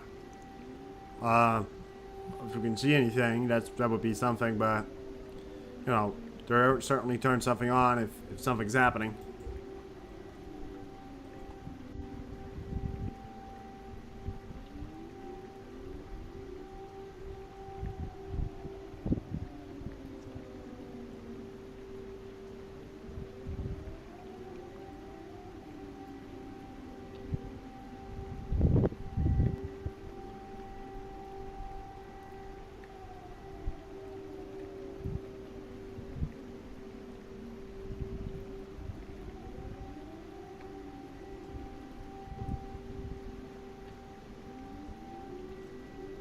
It is. In fact, usually we do see a Russian army being very active around 2 a.m. It appears to be their sort of what you would assume prime time of attack. Yeah, I would say a sort of prime time attack time is around the time of 2 a.m. in Ukraine, which is actually where we are right now. It's 2 a.m. in Ukraine. It's just right on the clock as well, you know. Possibly drone attacks or something. It's going to be a little bit hard to spot because we've got a lot of thunderstorms going on as well, but we're going to try and do our best here.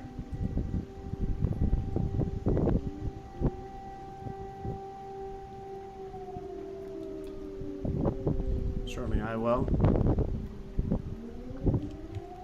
You know, those sirens been going on for a little bit now. Whatever it's going is appear to be going that fast. Then check Olga right here. 4 hours ago. No, nothing new there. Doesn't appear to be anything or anybody.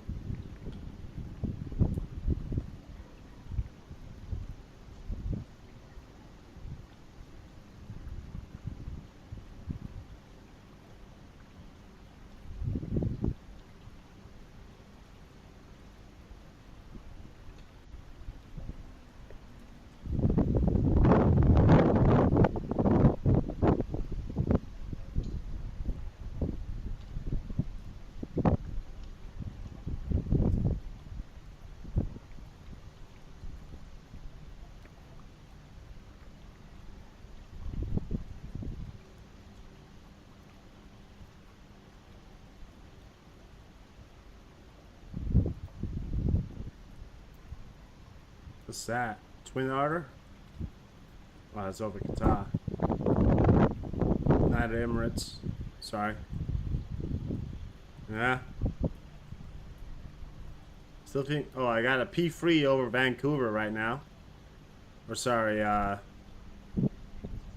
what's that called? The San Juan Islands, San Juan Islands, I think is what they're called.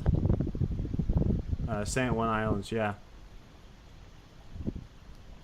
Did you guys know that they almost fought a war over the factor if the line was going to go like this, or like that? It's called the Pig War. A British and American lived in the same territory, and during the time of when the Americans were expanding their country, this was way back in the 1800s,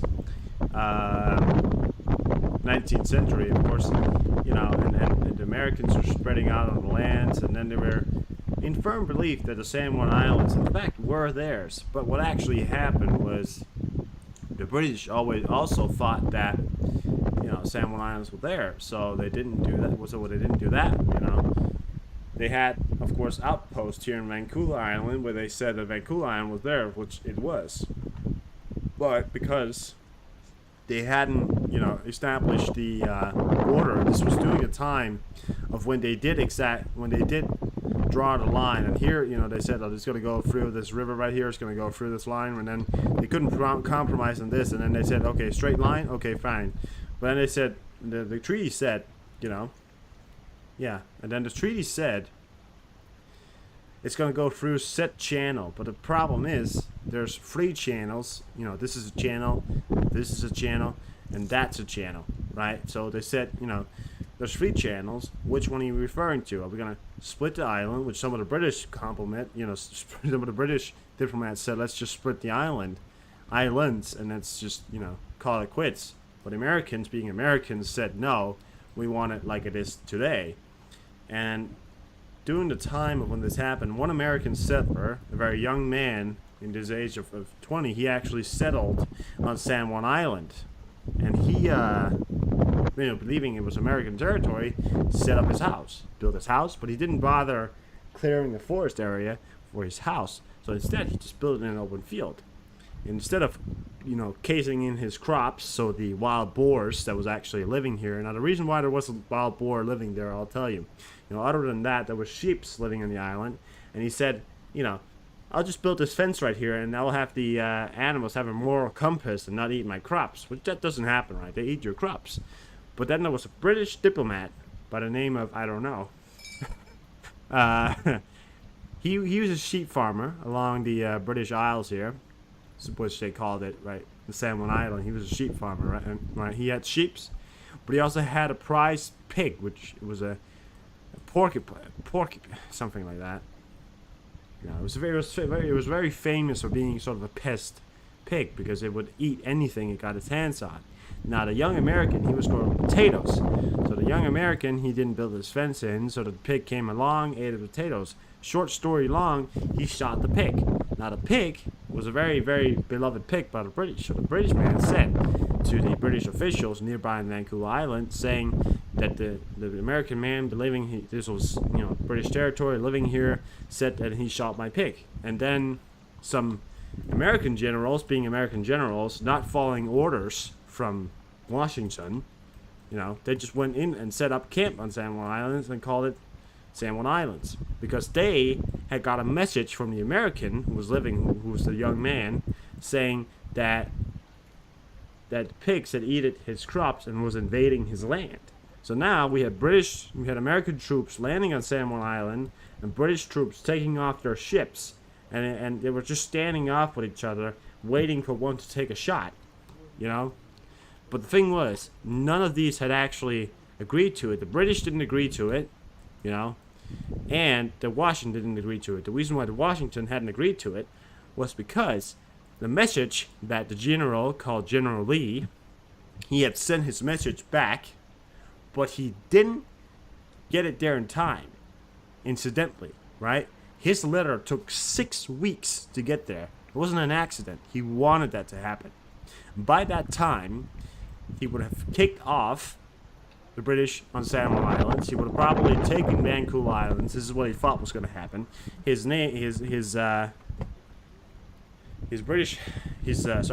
counterpart, which was I think his name was like Lieutenant or Brigadier or something, Pike, I think his name was. Then set up his soldiers on the island, and the British and the message, and everybody wasn't aware of it.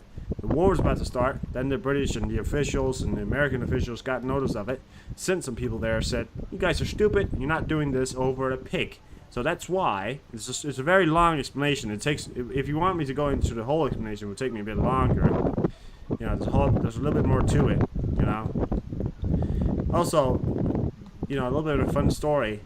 The British coming with their big ships along the isle here. When the Americans had set up their camps, I don't really know where exactly they set up the camps, but it was a very exposed position. And then the British, you know, with their big guns, could just shot them to pieces. And then Captain Pike said, "Oh, we can't let that happen. All right, so we'll just move our camp." Well, where did he move it to? He moved it to a more exposed position. Now, it won't surprise you to learn that Captain Pike came dead last in his, you know, graduating class. And that was why he was put together with General Lee, a very hated general who famously declared war and actually invaded Mexico, or at the time, you know, it was Mexico, the Spanish Empire. Mexico had a stretch from here to here. Declared war on Mexico without actually consulting any of the Americans. He had friends in high places. That's why he became a general in the first place. And everybody hated him, and especially one person who was the commander of the American Army, who really at the time hated Captain or General Lee or whatever his name was. He then himself came to the San Juan Island and said, "You guys are idiots. You're going to start a war with the British that we can't afford right now because of a pig shooting and some sheeps." Right? The Americans protested the fact that there were British sheep farmers. The Americans said it was their territory. The British said it was their territory. And the only reason why a war was about to brew between the two powers, you know, these two powers, which are at the time quite powerful militaries, were because a man had shot a pig because he was too lazy to fence his own crops. There's a little bit of American history for you there. They used to call their expansion on the territory of America divine destiny. No, it was only, I think, until way later that we actually decided that the Vancouver Islands would become part of America. No, but it's a true story. It's called the Pig Wars. Actually, it was a war that started because a young American who didn't bother to build his fence completely around his crops or do anything, you know, proper. He didn't bother to do anything proper like you were supposed to do. So he was yeah.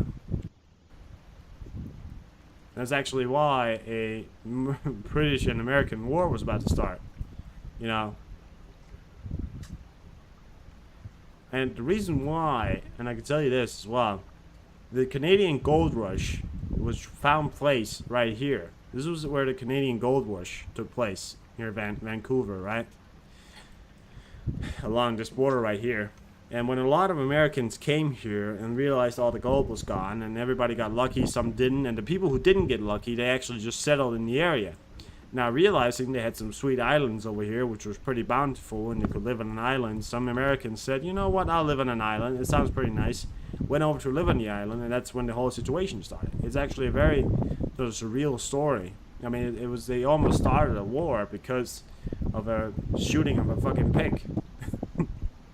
You know? And the Americans had no idea. You know, the president at the time didn't have any idea of what was happening. No one knew what was happening. And the British troops didn't know what was happening. The only reason why a war didn't start was because a captain on the British ships said, "No, I will not fire you know, my guns at American positions over a shooting of a pig. Screw this, I'm going home. And when the admiral of the whole British fleet in the area came around, he could have, he could have kissed him, And they said, oh, but they didn't kiss. But I like to think that they did kiss, because in fact, he just avoided a war with America, by not firing his guns. It's just the indications of how a war could start, That's a little bit of a boring history lesson for you right there.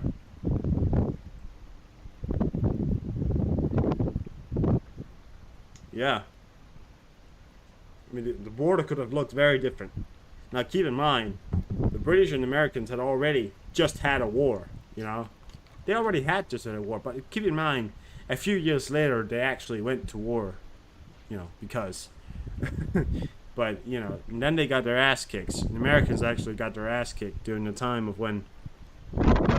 this was after the White House burning, but then after the fact that they also got their ass kicked one more time, trying to invade Canada. That didn't go so well. We all know that story.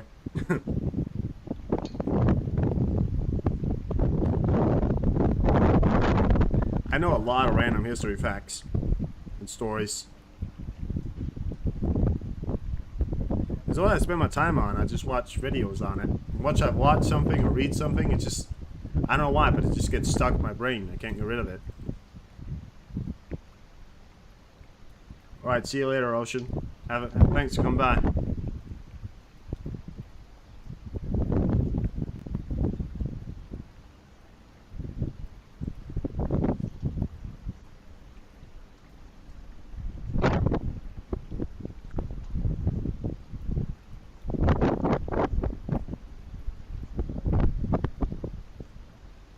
I like the history stories. I like them too. I feel like sometimes if there's nothing to talk about, it does become a little bit fun of a kind of like a thing I want to do. If nothing's really happening, that's what I kind of do sometimes.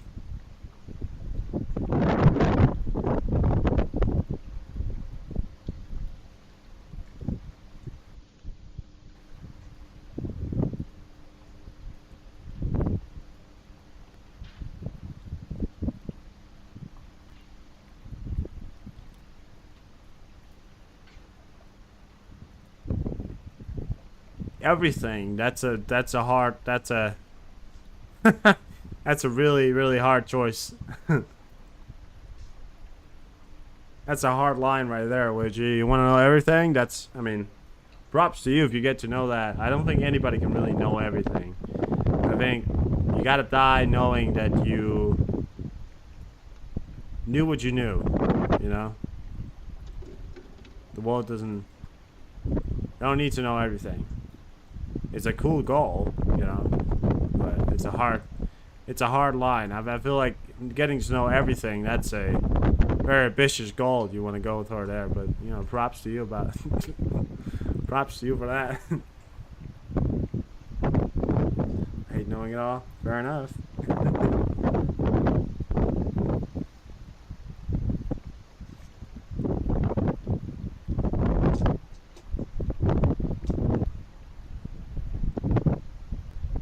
Do you actually know why the Americans declared themselves independent? I'll tell you. Now, in the start of the wars, the Americans were pretty much just a bunch of colonies. Now, because the Spanish and the French owned the other areas, The French didn't sell their land to America before way later. This was back in the 1700s. It was back in the 18th century. And it was comprised of states from pretty much, all the way up to Maine and all the way down to Georgia. Now, these states right here were pretty much not states. It was just a big colony, or what they like to call a bunch of colonies. And they put all these colonies together, and then, of course, who was in charge? England was, Great Britain was in charge of these colonies. Now, Great Britain has a tendency to go into war, doesn't it? Great Britain always has a tendency to go into war. Now, they like war because we don't know why. During this time, they had a war that was a very hefty war. course, they won the war. It was against France as well. I think it was a 7-year war. Very, very extreme. I would say extreme. But they won the war, but they got broke.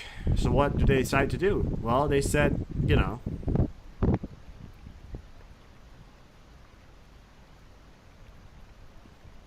I gotta remember, the king of Great Britain at the time said, well, we don't have any money, so we'll just start taxing the colonies.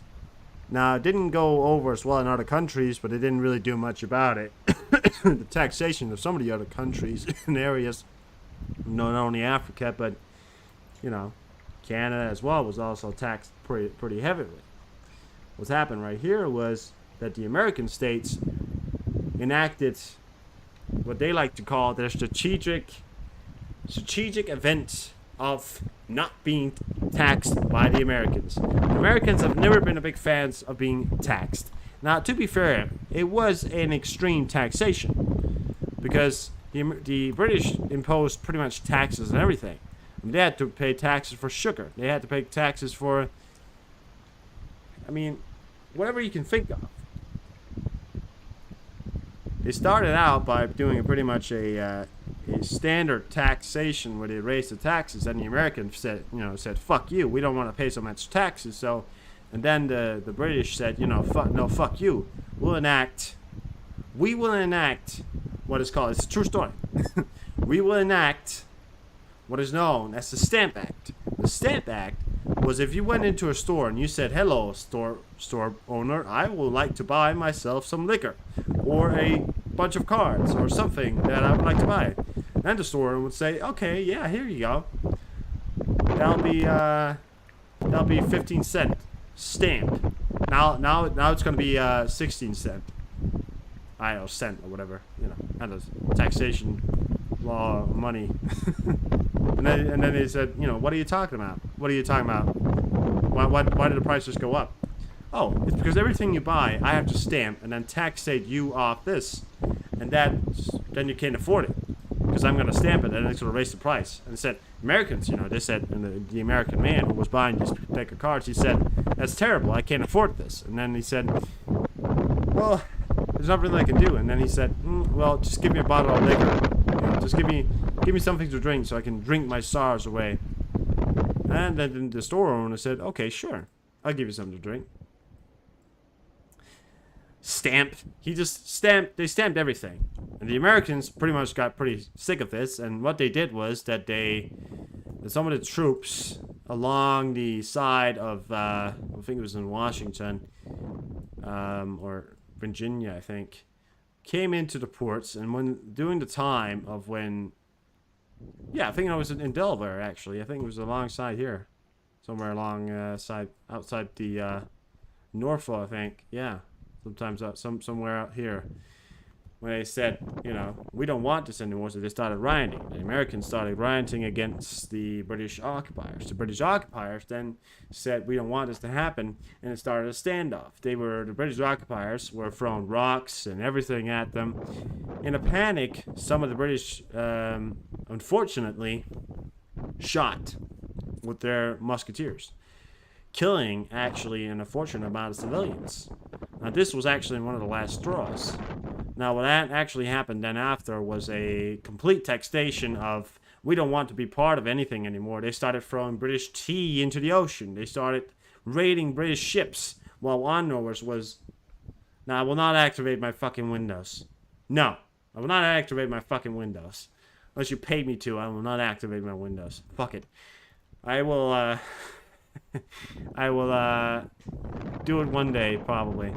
Does it still cost money to activate your windows? I don't know. Then they said, sorry, what was I? They raided ships. They started to create special leaks. The British got pretty tired of this. They were still broke, so they said, this is ridiculous. We have to claim part about our colonies, No, we're not activated. No. Then they said, we will enact all kinds of imposts on these guys. We'll send more troops, which they did. And now the Americans were really pissed off because they were Americans, so why not?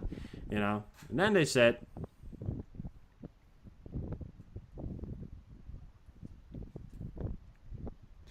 I'm not gonna buy it, I don't care. And then they said, well, actually, not this time. The Americans started to create these sort of Minutemen.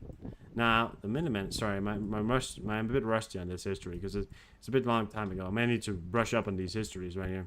They started to create a force called the Minutemen. These weren't trained men, but they had musketeers, and they were pretty much what the Americans' equivalent of at that time was an army. The Minutemen, it doesn't matter, was there to stand by in case of any other escalations. Now, during the time of this, when the Americans actually were starting to consider independence, because the British were being tyrants, you know, sending more troops, they were taxing them. They didn't want to be taxed. The British were getting even more mad, and the Americans said, no, we will not be doing this anymore. The 13 states or colonies that was in the area gathered together in Washington, funnily enough, to put the first together for one of the first not presidential, but one of the first American, actually the first American meeting of, well, what would later become America. Now, in this meeting, they actually wrote many of what they wanted to believe the American core believes. And they even started to talk about independence. Now, the British, obviously knowing this, thought it was ridiculous. So they sent more troops. They said, this is our place. You can't declare independence. Now, the Americans, getting more and more pissed off, said, you know what, good old buddy, we'll declare independence. And the British said, no, you can't do this. And then the war of 17 something started. By the default of the factor that the British were broke and they needed money, so they taxed the colonies. The colonies didn't like it. The Americans, which was then the Americans, said, we will not be in this war anymore. We will be independent. Now, I could go into the whole war. All I have to say is that with French help, you know, fighting this independent war, and yeah, you did. The French, you know, which was the people who owned this area over here, said, yeah, we'll help you guys gain independence because they hated Britain. Previously to this, when the American colonies were still American colonies, the British and the French occupied a territory along the side of Ohio here, down. They co-shared it, and the French then said, we're going to build some forts along here, and there's nothing you can do to stop us. And then the British said, no, you're not allowed to do that. And then you can't do that. And then the French said, sorry, but we can't not do it. So we're just going to go ahead and do it. So they built their forts. The British wasn't happy about it, you know. So they started to move their troops into the area. Said, now this is officially your area. Now the French didn't like that because officially they wanted that to be their area. That's the 7-Year War right there, right? The 7-Year War of whatever ever time led towards the American independence. It's always funny. There's always a way or some kind of pretext towards something happening in history. A war has always got another war because it has a meaning. You don't just go to war just because, you know. The war always has a meaning, except the Russian war, you know. That doesn't really have a meaning. That's just stupid. But, I mean, all these areas right here, and then they said, we're going to declare war. The Minutemen was standing by. Then, famed poets and other like Jack DeVere and all those people you heard about, you know, riding his horse through the cities yelling, the British are coming, the British are coming. He didn't actually do that, but we'll like to think that he did.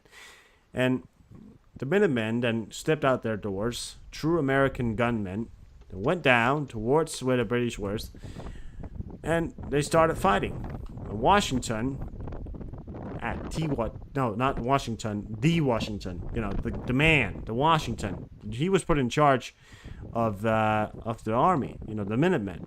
Why was he put in charge? Because they went into a meeting one day and then they said, you know, we actually have to pick a leader because if we were going to be fighting the British or if we're going to be declaring independent, we have to have an army commander. And then George Washington in the background, he was standing there with his jacket on, with his whole military jacket, and then they said, but we think we have the perfect man, George Washington. And Washington, he just standing there, he said, oh, I'm so honored. Oh, thank you so much. I don't know what to say. And then everybody was like, shut up. You came here every day in a jacket, in a military jacket, right? And we know you're here. You know you want the job. You know, so just get on with it. And said, you know, dude, relax, okay? I'm sorry. I just wanted to know that I'm happy for the job. We know. We're just a bit stressed because the British is coming down our neck. The biggest army in the world is coming down and we don't have a professional army. What we do have is some bright minds. Because during the time of when there was actually a big winter going on in New York, and that was when you could pass the New York River as well. You know, George Washington famously passed that river to get towards, you know, New York, New York and all that stuff. And then they fought that war and all that stuff, you know. There was one famous incident of when an American general used bulls to actually track along the ice lakes and the ice roads. Well, they were pretty much ice roads at that point. It was very, very cold at the time. Went into some of the French ports, took some of those. Well, yeah. I like the history, but I feel like I gotta brush up on my history sometimes. Because sometimes, like, oh yeah, did they do that? And then they did that, and then like. I really gotta. The only thing is why I'm messing up is because I haven't written it down. If I had written it down, I'd be able to, you know, sort of say it a bit better, you know. The war happened because of what happened, you know. The war happened because it happened. God damn it, guys. I mean, listen. I think it's important to know that the American Independence War happened because the Americans were unhappy with the amount of taxation. Holy shit, if they were unhappy with the amount of taxation back then, can you imagine just how mad this independence war that's going to be the 2024 independence war is going to be? I feel like the Southern States is going to fucking reappear. You know why I think that? You know why I think that? I don't hope it's going to happen, because I'm just like, if they weren't happy with the taxes back then, the taxes has only gotten worse now. How in the fuck are you going to keep the Americans silent for that much longer? I'm just saying. Oh, did you see that? Oh, look at it. It's getting wild down here in Volcano today. Volcano land. The whole American Independence War that led to the death of, no, I wouldn't say thousands, but it led to the death of many people. You know, I mean, a lot of people died in that war because they were unhappy with the amount of taxes. Holy fucking shit, I can't even fucking start to imagine how unhappy people are nowadays. I mean, are they gonna re-emerge on the, there's a lot of P8s up. I'm not even kidding right now. 1, 2, 3, 4. One in the Black Sea, 5, 6, 7.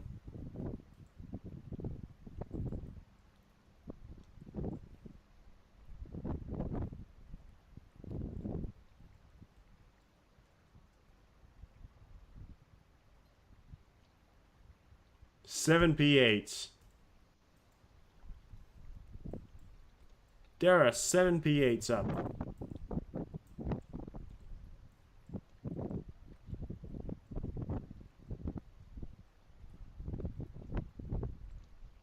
This is a very hefty war, I'll be honest. Yeah.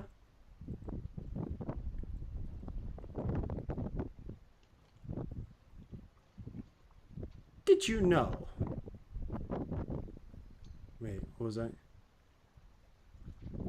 That a French king once declared war on cats because he thought that black cats brought so much, that the black cats, or the cats in general, brought diseases to their lands.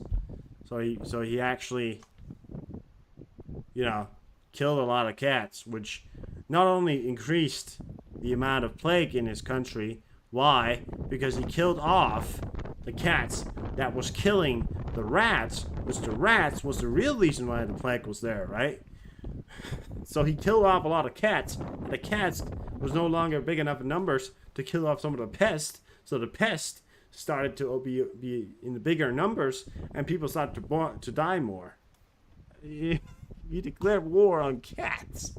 It was the most stupid decision ever. Not only militarily, but, you know, he ended up getting people more sick, and then he blamed, you know, his council.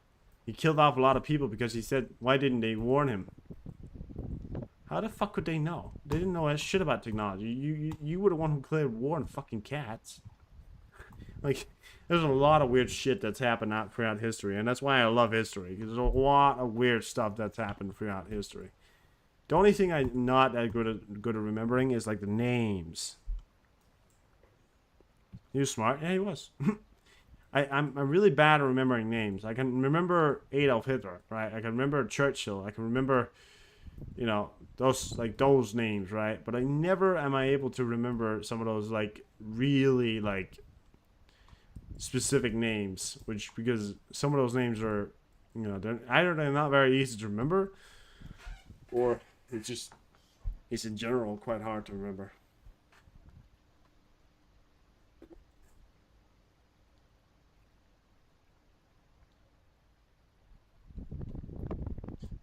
I mean, I'm just saying, Alexander, you know, the American Independent War happened because the Americans were unhappy about the amount of taxes they were paying back in the 18th century.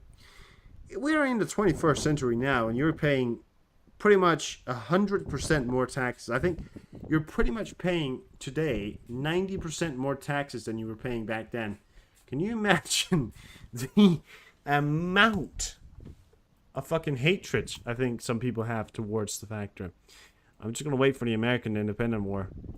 They're gonna say, well, you're already independent. No, we want to be even more dependent. Who are you gonna be independent with? We don't know, but we're just gonna do it, you know? It's gonna be more independent, you know? We're gonna break off from the state. We're gonna create our own states. The Union? I mean, there has been a lot of talks about the recreation of the Union. I don't know why they've talked about that. I mean, it's not like I would want that to happen.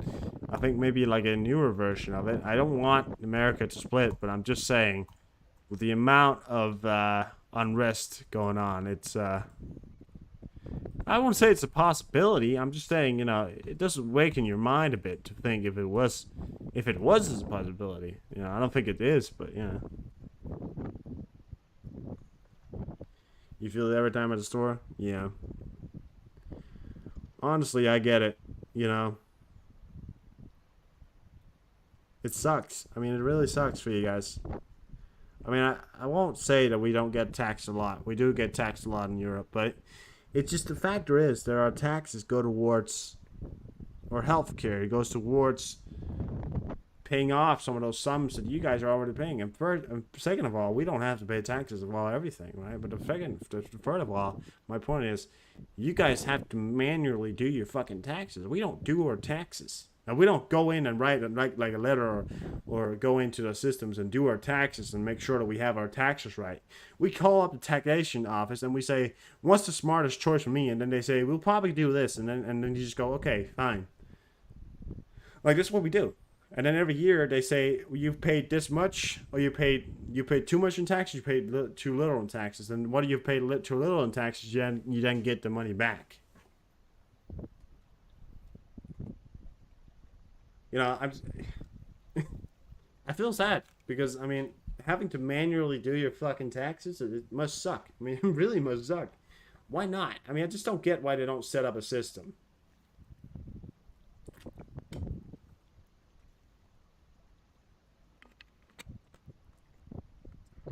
First of all, I don't get why an American doesn't set up a system and manually, you know, that automatically sorts your taxes for you. And then second of all, pay some fucking money to you and ensure the fact that you can buy fucking groceries. I don't get why America. Why hasn't there been like like when Biden talks, he's always talking about the military. I love the factor that they have a strong military, but I don't ever hear Biden say, we're gonna get taxes down. We are gonna be making systems that can ensure that people can afford their we're gonna put forward a system that ensures that people can afford their groceries. We're gonna raise the prices. We're gonna lower the prices. We're gonna pay more money to people. We're gonna help checks. We're gonna do all these things. You know, we never hear about that. We always hear about the military, and I'm grateful for the fact that America can boast a great military. But I'm also just like I really wish that comes along with a paycheck of that. They will help you. You know, they would actually put out a system, because I feel like I just see so many stories of people barely being able to afford basic means of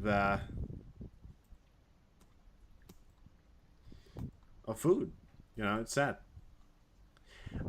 There's actually all over the world. So what we know of, there's 8 P8s up at the moment. 1 is Australian. 7 of them is American.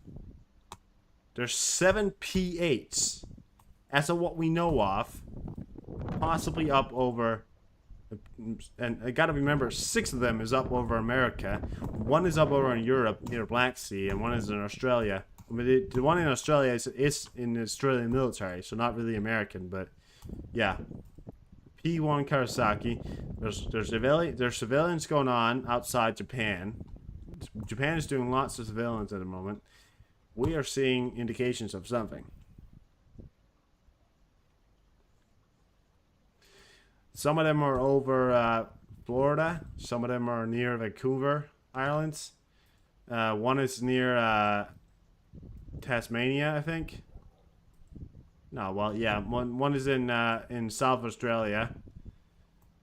1's near the Black Sea. The other one's, and one is above Arkansas. Yeah, 1 is above Arkansas.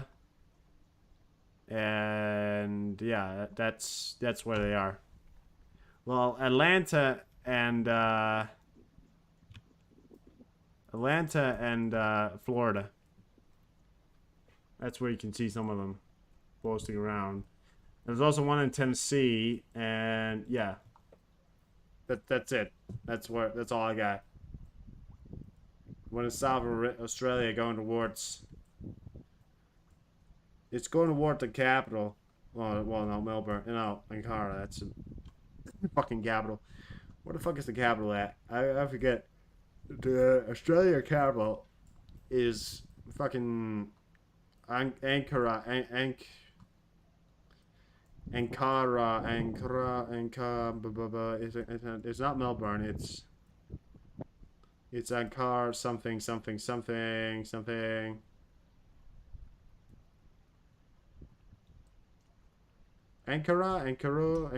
something. Tasmania? No, that's. I know what the capital is. Okay, I know what the capital is. Don't you think I don't know what the capital is? Come on.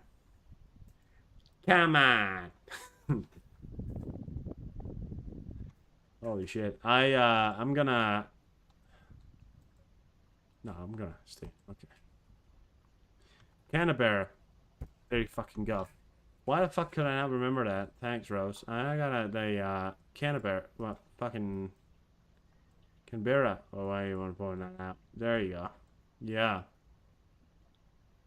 It's over. Yeah. There you go.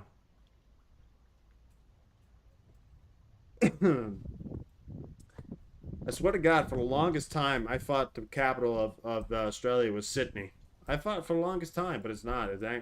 It's Canberra. I've also thought like it was. Don't know why.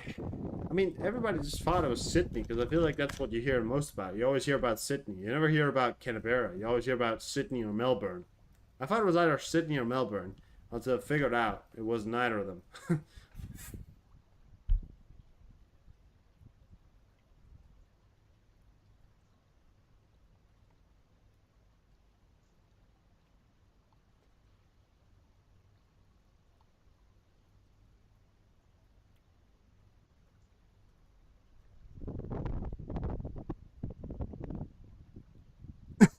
have you guys seen?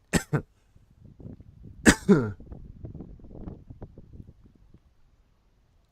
right, was I'll probably be gone in about 10 minutes. Leave the stream up for you guys. But yeah.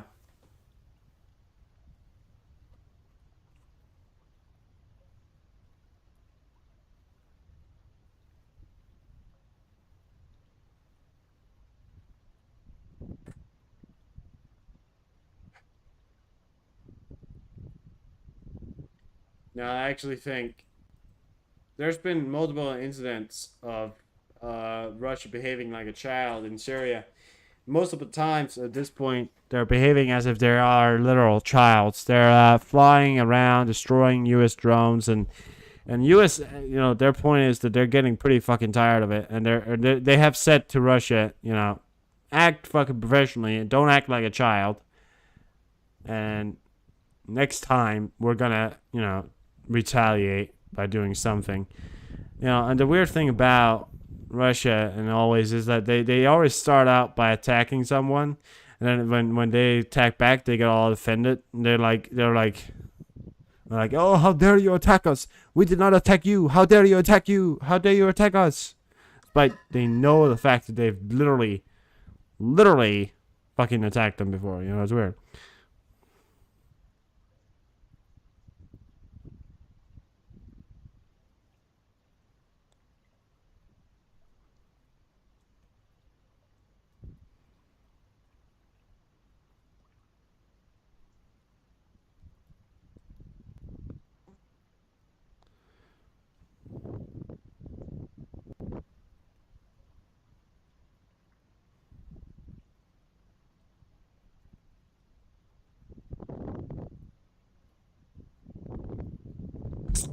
I'm gonna leave now because I'm tired of shit. I can barely keep my eyes open. I'm actually gonna leave the stream up, and then I'll be probably gonna turn it off just a second later because I do need it for something. So I'll be but I'll catch you guys tomorrow. Thanks for stopping by here. It was a great stream. We did definitely get to talk about what's happening. So really, thanks for that, and I'll see you on the other side. Goodbye. And we also hit 200 subscribers today, which was pretty insane. So thank you so much for that. Really appreciate that. We're at 203 subscribers now. Really appreciate that. Really appreciate that. So great day, great time. I'll see you on the other side.